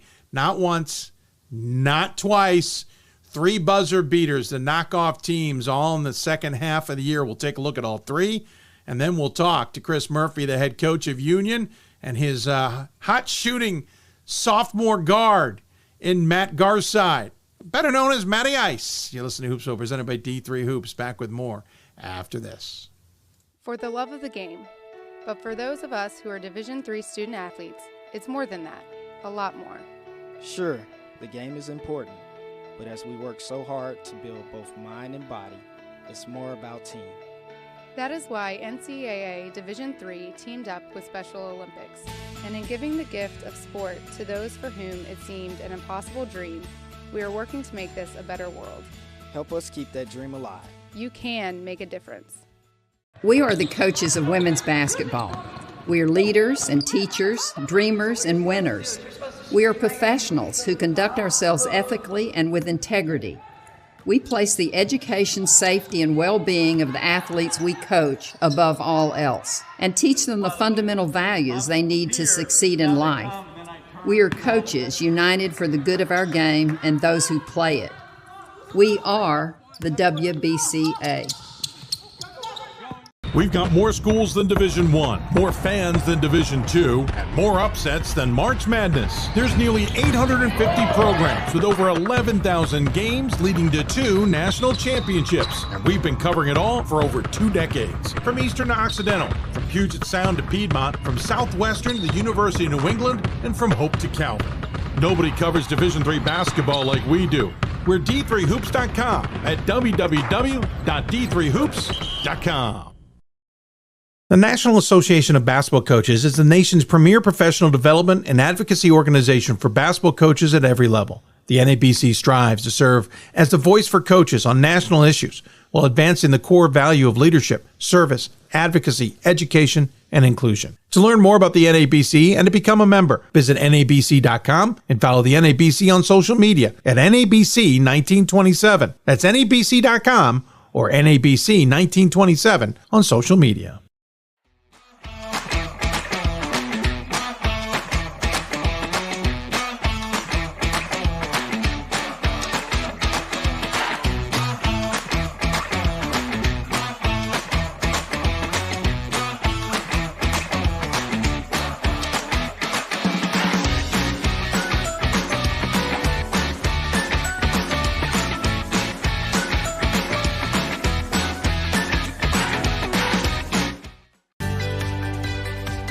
Responsibility is being accountable for your words and actions, first and foremost. It also is an obligation to be a positive influence in the communities around you. Being in a D3 program, you're going to have lots of different opportunities. You're not just an athlete, you're also involved in student life. Your academics are extremely important. We give a lot of our student athletes responsibilities right from the start by giving them leadership opportunities, by having them engage in the community, be a positive influence. That's being a responsible person. There are over 480,000 college athletes. Only 2% would go pro. That means over 470,000 will not get a shoe contract. No autographs. No private jets. No fan clubs. No Hall of Fame inductions. Instead, they will walk away with something much more valuable.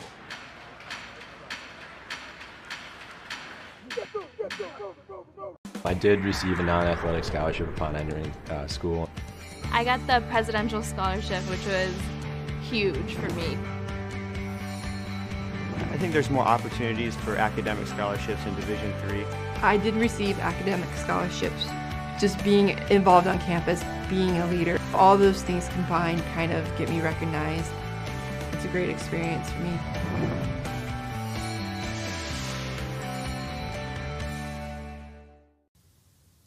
Welcome back to Hoopsville, everybody, on this matinee. We're a little bit late, so we'll keep things moving.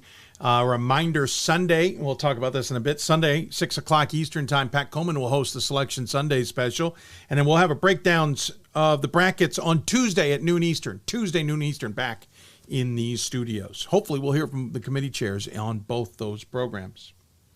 In the meantime, if you've not been paying attention, there has been a sharpshooter amongst us in Division III. Matt Garside has been ruining the likes of a few teams' hopes throughout this season, and it's helped spur Union to an absolutely incredible point of the season where they are on the precipice of maybe winning a Liberty League title, but more importantly, they are playing really good basketball at the end with a program that features no seniors. But let's look at the baskets first, shall we? It started back on January 17th of this year. Garside and Union down by 2 to St. Lawrence. Couple seconds left. Splash down. Able to hit the buzzer beater officially. And it would be a 1-point win for Union on their home floor. You can see the dejection from St. Lawrence losing that one. Then February 8th, Vassar trailing by 1. 4 seconds. Got to go the full length yet again. They inbound the ball to Garside. Garside comes down the left side from about 35 feet, banks it home. Apparently he made a deposit on that one, and Vassar sees the same gut-wrenching finish as Union wins by 2 in dramatic fashion again in Schenectady. And then it wasn't over because he's not only done it once, he hasn't done it twice, he's done it 3 times. Just on Tuesday night, down by 1, or yes, the score's not right, with a chance, trying to beat Hobart here, step back 3, hits it, buzzer beater. Hobart's got a chance with 1 second remaining. That gave Union the 1-point lead. Hobart responded. Ball gets wedged. You don't see that very often between the backboard and the shot clock. Another buzzer beater from Union and Matt Garside. And we took the chance to talk to him and the head coach all about it. Now joining us on the Hoopsville Hotline, it is not only the hero of Union, but it's his head coach as well. Chris Murphy, the head coach, former hero of Union men's basketball. Matthew Garside, current hero, ×3 of Union men's basketball. Gentlemen, thanks for finding the time to join us. I really appreciate it. How are you? Doing great, Dave. Enjoyed a really nice win last night over a very good Hobart team, and now just getting ready to prepare for RPI, at their place for the league semifinal. Matthew, I'm assuming you're going around campus now with security and a buffer zone so that you are always prepared and ready for any future games. No one wants to get you hurt. Nothing like that. It's still a normal day. Still got to go to classes. You're being kind. I know you got to go to classes, but I'm pretty sure people are making sure you don't get there hurt. As we showed on the way in, 3 incredible buzzer beaters, including against Hobart. We'll dive into some of the history on that in a bit, but Chris, I'll start with you because we joked a bit of the hero of Union in the past. You have hit some miraculous shots yourself. You've seen him do it 3 times now in one season. That's stunning. Right, the first time he did it against St. Lawrence, that one, I have to say was my reaction, I guess, didn't show my feeling inside, but there was some shock, surprise, and then Vassar, the second 3 that he made as the buzzer sounded. When I drew up the play on the sideline, I was just scanning guys' faces, and he just had this smile, like this confident smile on it. And I'm thinking, all right, he's feeling good. But of course, I drew up the play for somebody else, and fortunately, the ball ended up in his hands. And then this last one, I said to my coaches after the game, this was the first one that I really thought it was going in. And he just, Matt, they call him Matty Ice for a reason. He's unflappable. He is somebody that just stays so even keeled no matter what the situation is. And that bleeds into his teammates. And, at the end of the game, just get the ball to Matty Ice, I guess. By the way, I think your reaction to all three, we'll have to go back and check the video, was you just turned and went to shake hands. You were very nonchalant about things, if memory serves. Yeah, outwardly. Yes, outwardly. No, outwardly. Yes. Outwardly. I'm sure jumping around like a toddler inside. The last one was a former coaching colleague texted me, and he just wrote the words like "get back" with 10 exclamation points, and because the buzzer hadn't sounded, you see me. I'm just screaming, guys, to get back. It's just habit that you can't break. Yeah, 8/10 I think of second left. Yep. On the one against Hobart, or on one of them. Hobart had a desperation from midcourt, right? So something even crazier than Matt's shot. The guy who shot it, he managed to get it wedged between the shot block and the top of the backboard. Right. I've seen it stuck in the side of the rim in the backboard. I've seen it in a lot of places. Dave, I have never seen that ever. We'll show this at the end again, because the best part too was the official looks up and then just walks off the floor. You could see him like, I don't need to worry about that right now. All right, we'll get to the hero now. Matt, listen, again, it's one thing to do it once. It's one thing to do it twice, maybe 3 times in a career. You've done it 3 times in a season, and by the time you're getting to Hobart, everyone knows you're capable of doing it. What's it like to be in those moments? Yeah, I just think obviously doing it previously 2 times just kind of gives me that confidence, obviously in that Hobart game. And then just, coaching staff, teammates, they have faith and confidence in me. So I think that, propels me, become clutch, I guess, in those moments. Yeah, clutch is one thing. Coach, is it Hoosiers where they go into the timeout and the guy's like, no, just give me the ball? I can't remember. It's one of those. It's Hoosiers. It's the Jimmy Chitwood moment. Yeah, the Jimmy Chipper moment. I know what you're drawing up, Coach. No, draw it up the other way. It's coming to me. Yeah. Yeah. That's what it feels like with Matt right now. I am sure. Listen, I want to talk about the winners in a moment, because we're going to talk about what's ahead because of them. But I want to take a step back, because admittedly, Matt, we'll start with you. The way this season started, you guys probably didn't think you'd be in this boat. You got 3 wins out of your opening 4. All right, nice start. Things are cruising. It's Cobleskill, Lawrence, Linden. All right, wins. St. John Fisher. Just lost it in overtime. Okay, no big deal. Then you lose 4 in a row and 6 of the next 8. Matt, you're going into conference play, or you've started conference play on the tail end of that, and things aren't going your way. What was kind of the roller coaster like into mid-January? Yeah, I mean, definitely a tough way to start the year, going 0-3 in conference. But Coach just kind of said it before to us, like, we've had our backs against the wall basically the whole season. So it's kind of prepared us for, like, us, we're getting later into the year playing these playoff games, so we're kind of ready for that moment. But I think this group we're so close, and we just stayed together through the whole process. We didn't waver through a couple of losses, and obviously we just have confidence in ourselves. We're going to figure it out. Chris, after that point, you've now won 11 of 14. Considering everybody, they're 16-10. You've won 11 of the 14.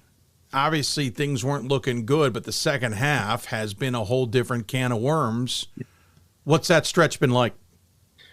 As Matt mentioned, we've been playing with our backs against the wall really since that 0-3 start in league. And, we're still such a young group. We start 4 sophomores and a junior. And the junior, he transferred in last year, so he's only been with the program 2 years.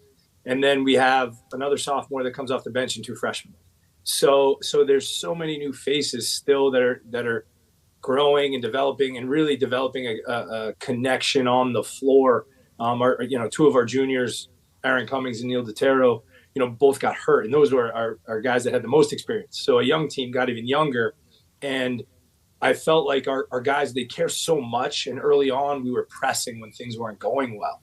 because when you care, right, it hurts. And once we kind of realized, hey, like, just for using a coach's term, right, they just trust the process, trust the work you're doing, and things will happen. And we went to the Emory tournament right after our break, and that first LaGrange game, we got a steal run out layup to beat a good LaGrange team. And then we had an opportunity to play the number 1 team in the country at the time, Emory, who, obviously I have some ties to Emory, but they're physically a very, very, very talented team. And then, knowing Jason, they're always well prepared, well coached. So we were going to get, we had to be ready to go. And that test for us, I think, proved to our guys that, hey, like when we're playing connected, when we're doing what we need to do on the defensive end, we can play with anyone in the country. And coming back from that game, even though we lost, we were in it in the last minute. We were up about 17, I think it was early in the first half. We came back with a confidence and a renewed sense of what this team could be. And we got a little healthy. Matt had been dealing with a hamstring early on in the season. A couple other guys were banged up. And then I think you've seen just the growth and maturity of some really talented young guys. And this last stretch for us, we're playing, like, there's a lot of veteran talented teams in our league. Hobart started 4 seniors. RPI's got 2 grad seniors that have been through battles. For us, a lot of this is like the first time, and to see our younger guys really meet that moment, especially on Tuesday night, I think was a great experience for them. And now we get to go on the road and play a really good RPI team that has 20 wins, so it's exciting. But our guys have never really had that experience before. So it's going to be great for them as well. Yeah. We were in Vegas. It was 42-25 Union up on Emory. And I remember all of us at the broadcast or at the media table were going, anybody look over at the score in Atlanta? Heads up. It obviously didn't work out in the end, but as you said, it gives a team kind of a different perspective that, it's something's possible here, even if you can't pull out the victory in this one. Again, rolled along since then, Matt, and the team has got to have been building some confidence, and you've had a lot of close games. You won this one by 3. You won against Hobart, literally the game before that, in a tight one at 7. You beat RIT by 2 in the game before that. Clarkson by 1, Vassar by 2, RPI by 2, Ithaca by 4, Skidmore by 3. All wins. So, Matt, it's got to give you guys as players the confidence that, A, you can battle with anybody because you battled with the top of the conference and beat them. And B, if it's close, you're more than capable of winning this. Yeah, I mean, especially in those late games when it's close, I just think we've kind of proved it to ourselves, and there's just that belief, we're going to win this game. And you could see it in the huddles, when we huddle up, guys are saying to each other, we got this, stay together, and, we just stay connected, There's just always that belief that we're going to win. But they're giving their coach high blood pressure, so a nice comfortable win wouldn't be the worst thing in the world, guys. No, right? No, I get it. It's either that or just end the game and don't let it be close, like St. Lord, 74-50. Just, don't worry. That was the other end. That's right. We don't want that one. Right, exactly. Chris, quickly, you got 5 guys I consider it in double figures. Jack Blessert, 17.5. Garside, 13.5. Though, as your astute SID Steve Sheridan has pointed out, he's the team's leading scorer in the last 9 at 17+ a game. Tanner Tedesco's got 13 points a game. Christian Dufort's 10.6. And Aaron Cummings is 9.7. I'm sorry, Aaron's only played 3 games. Apologies. So, we actually lost him at the beginning of the year to an injury. But 8.5 from Jaden Djuricovic. You've got a lot of guys who can contribute. While Garside's getting the headlines, you've got a lot of guys there that are contributing and finding ways to produce. I think that's one of this team's strengths is the variety of ways that we can attack on the offensive end. And guys have really embraced roles as well. I think, Tanner as the point guard, he has a lot of responsibility to make sure guys are getting the ball where they need it. Tanner's had games of, 27 points. He's had game with 15 assists. So he's able to do a lot of different things. And a lot of times the defense kind of tries to take him away because he's the engine really that makes our offense go. Jack Plesser has just taken such a huge step forward from his freshman year to his sophomore year, developing his game, scoring at the basket, scoring in the mid-range, and really has added perimeter shooting as well. Christian Dufort is, a transfer from Ithaca, and he has become such a Swiss Army knife where he can score inside. He's a very good three-point shooter. He usually guards the other team's best player and is so effective at that. And Brendan Reed, his last 2 games, I think he's had 14 and 16 rebounds or 15 and 16 rebounds and, 4 and 5 offensive rebounds in each game against a very good, strong, physical Hobart team.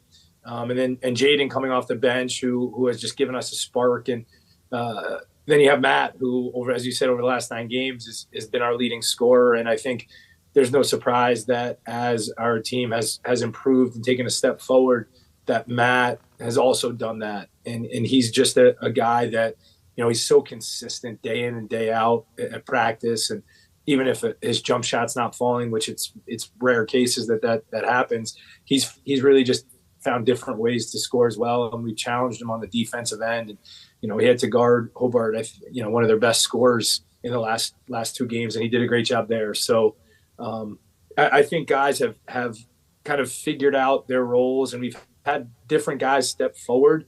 So it's hard to just take away one guy. And, I think at the end of games, right, teams probably should take away Matt. But if they do, I don't know which guy you're going to leave because, we have a number of guys that can step in when their name is called. Matt, this is a team that's got no seniors on it. It's sophomores and juniors and a handful of freshmen, and the sophomores contribute 77% of the scoring. That is not a dynamic we're used to, especially in this finale of the COVID era where we've had so many grad transfers and so forth and extra years. This is a young team that, A, heads up Liberty League and the rest of New York and everywhere else. You're going to be around another year or two. But B, Matt, you don't have necessarily that senior leadership that we always talk about that's so important in Division III.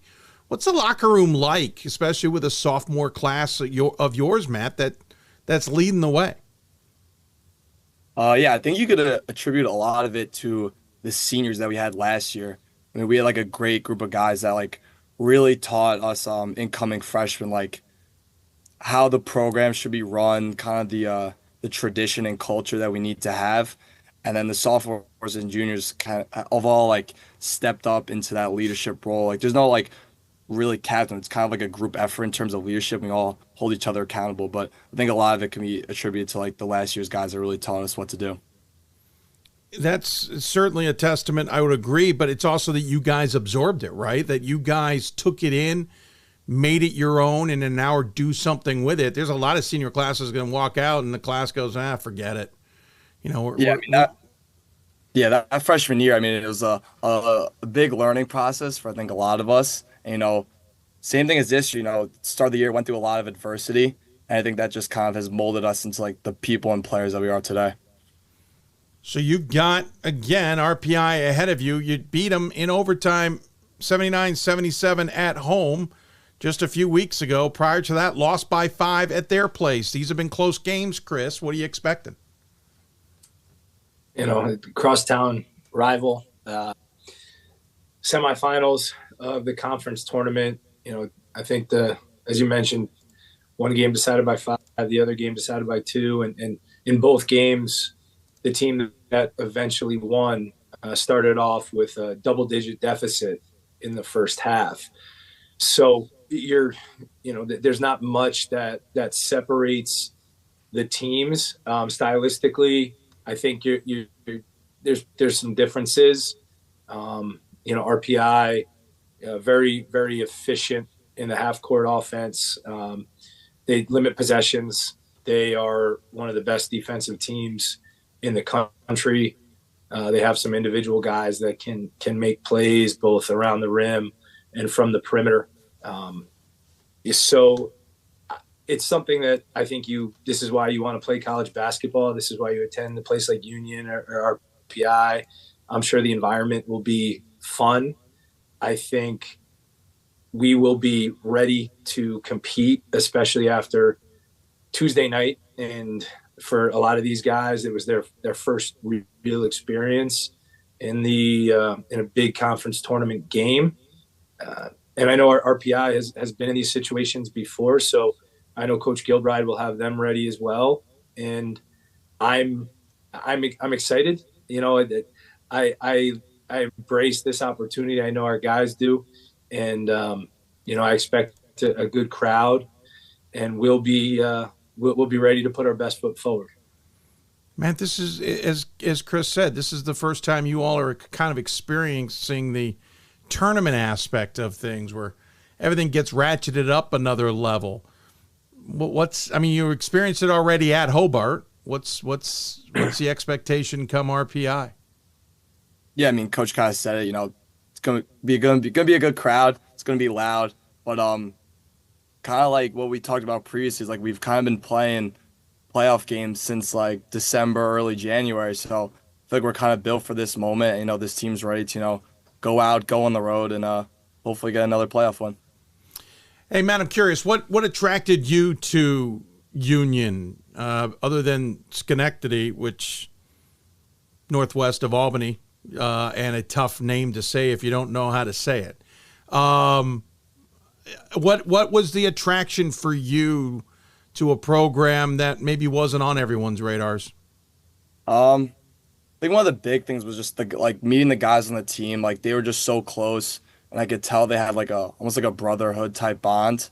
And so obviously when I came on my visit, I felt that, and when I stepped on campus, it really just felt like home.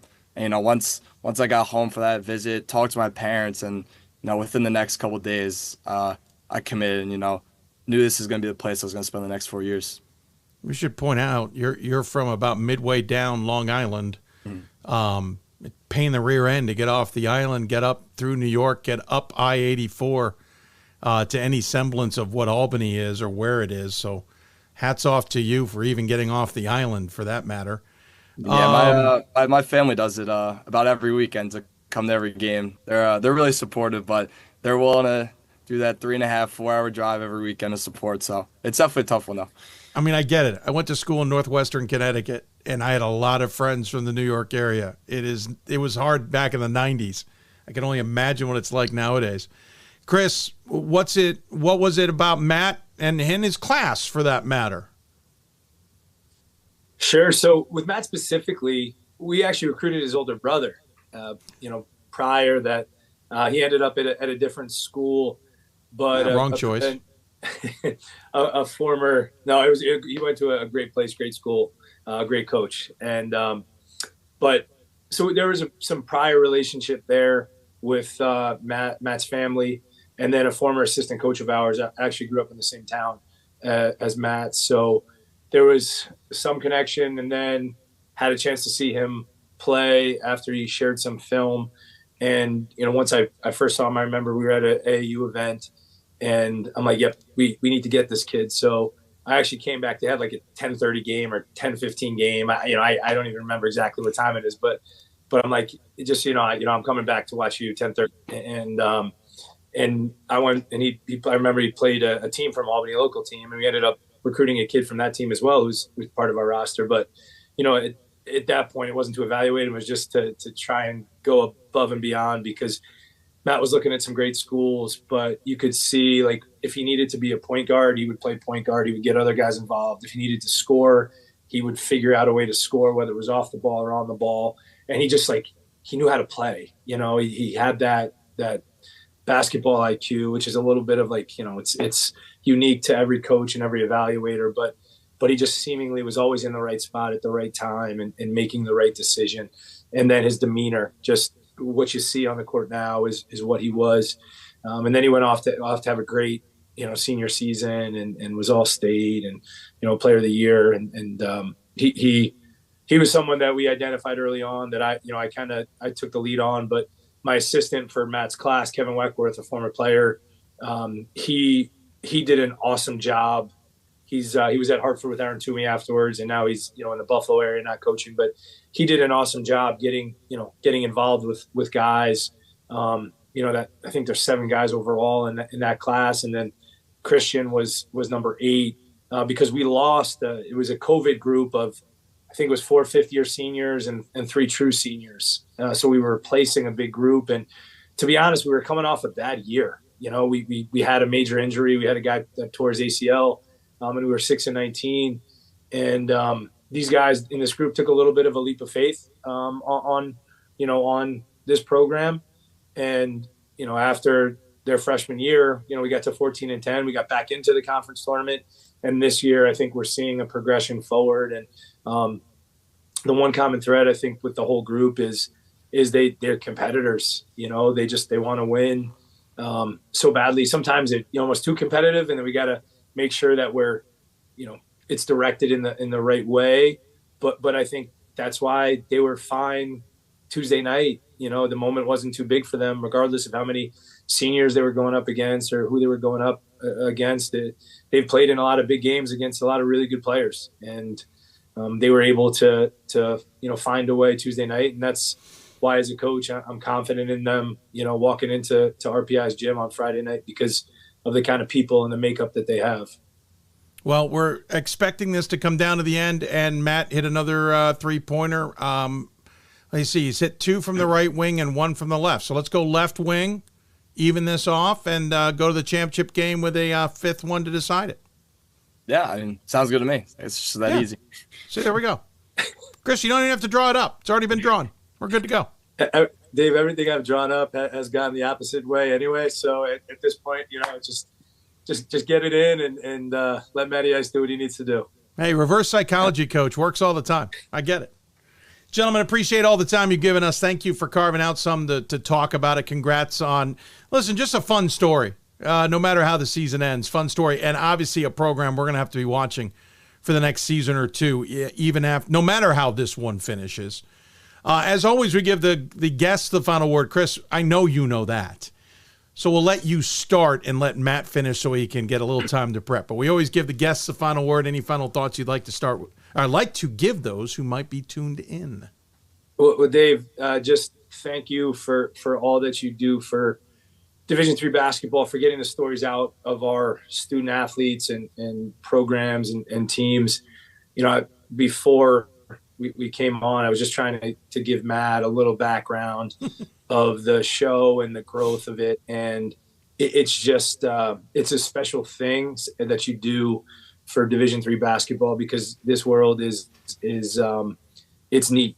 And with college athletics really just changing by the day, and the definition of student athlete is it's very flexible.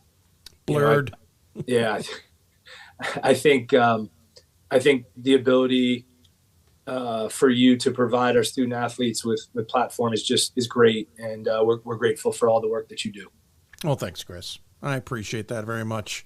I know you and I have known each other for a while. It's fun to have you back on the show. Appreciate it. Matt, not that he set it up in any way, shape, or form. You do not have to follow suit, but any final thoughts for those listening? No, I'm just going to basically reiterate everything. Thank you for all the coverage of D3 hoops, not just Union basketball, but just all of D3 basketball. I think it's truly special to get eyes on it, because it's a fun watch, D3 basketball. I think the more eyes we get on it, more popularity, I think that's all positive stuff. So thank you.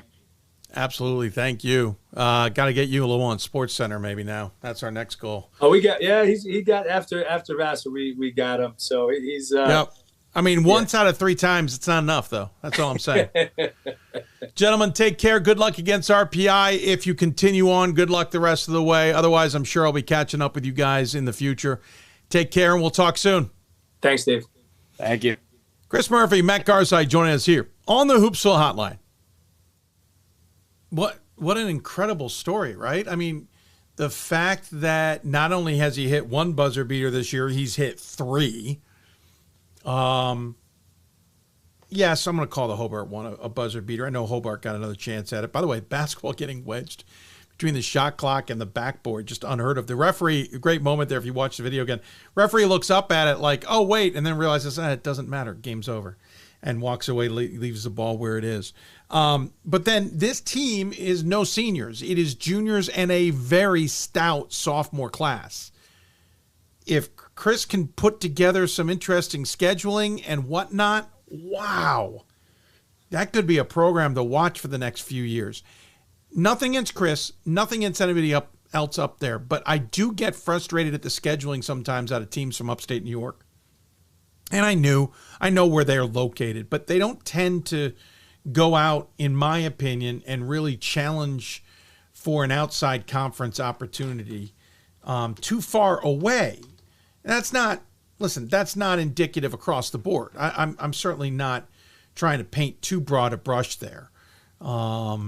But it's not uncommon to see a lot of games within the region. You just look at Union this year. They did play Colby, but it was at home. They did go to Atlanta to play LaGrange and Emory, and Chris has a connection at Emory. So that he's a former assistant for Zimmerman. So that makes all the sense in the world. But Cobleskill, Lawrence, St. John Fisher, Vermont, Linden, Colby, LaGrange, and Emory. Maybe the Liberty League's got to look at its scheduling to go a little bit unbalanced. There's 10 teams in the conference, so that's guarantee of 18 of the 25 games, leaving you 7. It doesn't have to go unbalanced. 7's enough, but I'd love to see more. And I think Chris has got a team in Union in the next 2 years where he's going to want to flex that muscle a little bit, and maybe that's where go out there and challenge yourselves, improve your NPI ranking and such, and you'll be in good shape. Great team, though. Great story. Look forward to seeing what else comes out of Schenectady, to say the least. Other news and notes. Coaching carousel continues to spin. Of course, we announced on Monday, well, we didn't announce it, but Jeff Brown announced he was retiring from Middlebury. That certainly caused some waves. We are still seeing waves from Chris, the news about Cliff Carroll being let go at Mary Hardin Baylor. We knew it was going to be confirmed. We have not gotten the inside details. We don't have any more inside details. Other than it seems to me, and this is pure speculation, but this feels like one of those scenarios where I've seen it before. It doesn't matter if you're a successful coach. If there's somebody administratively that just doesn't agree with you, they're going to let you go. I'll be honest. I think that's what happened to my alma mater with its athletics director. And I don't even think it was an agreement thing. I think they're just some administrators wanted to flex their muscles. I think it was a poor decision there. And I've said that publicly before. This is not the first time I've said that. It feels that way with Cliff. I mean, 98 games won going into this week with the ASC championship tournament ahead of them.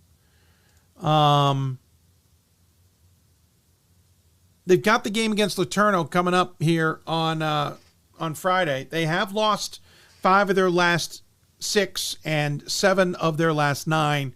That doesn't mean they aren't motivated right now to get something done for Cliff Carroll. 2 wins and he's at 100 there at the school. And just disappointed. Especially, and I said this on Monday, I'm not going to dwell too much further into it, but especially a program or a department that let its football program slide quite a bit, got into a major investigation, and still let the coach after all those screw-ups. Others coaching news, Southwestern men's basketball will be opening up, so sources say. Not surprised, right? Back-to-back 2-23 seasons. Lots of 20-point losses. I think that's no surprise there as Southwestern goes a different direction with its men's program, especially with all the conference shuffling going on down there. I think Southwestern especially wants to make sure that they're headed in the right direction. So no surprise there that that's happening. Colby Sawyer has opened up as well. We mentioned that on Monday. There will be more jobs opening. I think we're going to have an interesting carousel this year. I think we're going to see some more retirements. We're going to see some more school closings like Northland. Keystone's is going to announce eventually. There are some more surprises, I promise you, coming. There's one school in particular. Every time I bring it up to somebody, they just look at me and shake their head. If they make it the next year, I'll be surprised. And it's sad because I love their program. I love their coaches. But this is the world we're living in now, and it's unfortunate. So carousel's spinning, so head on to d3hoops.com to keep track of most of that and see where coaching decisions get made, as it were. So again, reminder, Sunday, we'll be on the air at 6 p.m. Eastern. Pat Coleman will be hosting that from Minneapolis region, the Minnesota region, from the Minnesota offices, whatever you want to call it. He'll be hosting the Selection Sunday show. Then Tuesday at noon, we'll do the brackets breakdown. My travel schedule, I did not want to just overexert myself. I'm sorry. I know it'd be great to do it on Monday evening, but I would have been doing either a red eye back or others, and I've done that. It has not ended well for me. So we're going to do the Tuesday noon show for that because I do have a gig that evening. Or late afternoon, evening. So that's coming up on Tuesday. Then we'll be back next Thursday, I believe, at the regularly scheduled program at 7 p.m. Eastern. And we'll be talking nothing but NCAA tournaments next week. Looking forward to it. I got some good ideas ahead that I think we're going to dive into. I'll be fascinated to see how it all plays out. If you want to interact with us, you can always email us. Hoopsville at d3sports.com is your email address. You can also join us on the socials. Certainly happy to hear from you all there if necessary. There you go. Thanks for tuning in, everybody. I want to really thank our guests today. We had a really good show. Fun to chat with everybody, despite the technical gremlins that were acting up. I want to thank Steve Djuricovic from Carthage, Lynette Schroeder from Southern Virginia, Gettysburg coaches Nate Davis and BJ Dunn, Corinne Jones from Brockport, Chris Murphy, and Matt Garside from Union. I want to thank their sports information directors and staff as well at Carthage, Southern Virginia, Gettysburg, Brockport, and Union for their help. I name them, but I don't have all their names in front of me, and I know I will miss one. I'll screw it. Steve Sheridan at Union, thanks for his help. Thanks to Sam, whose dad, by the way, is the head coach at Marion and has been on this show. I want to thank Sam at Carthage. That's a cool little story. Luke Stilson and his staff at Gettysburg, Quinn at Southern Virginia. Did I miss anybody? I guess Brockport, right? Would Brockport be the only one I missed? So I got to double check I don't screw up Brockport somehow. There we are. Oh, Sean and Devin, of course.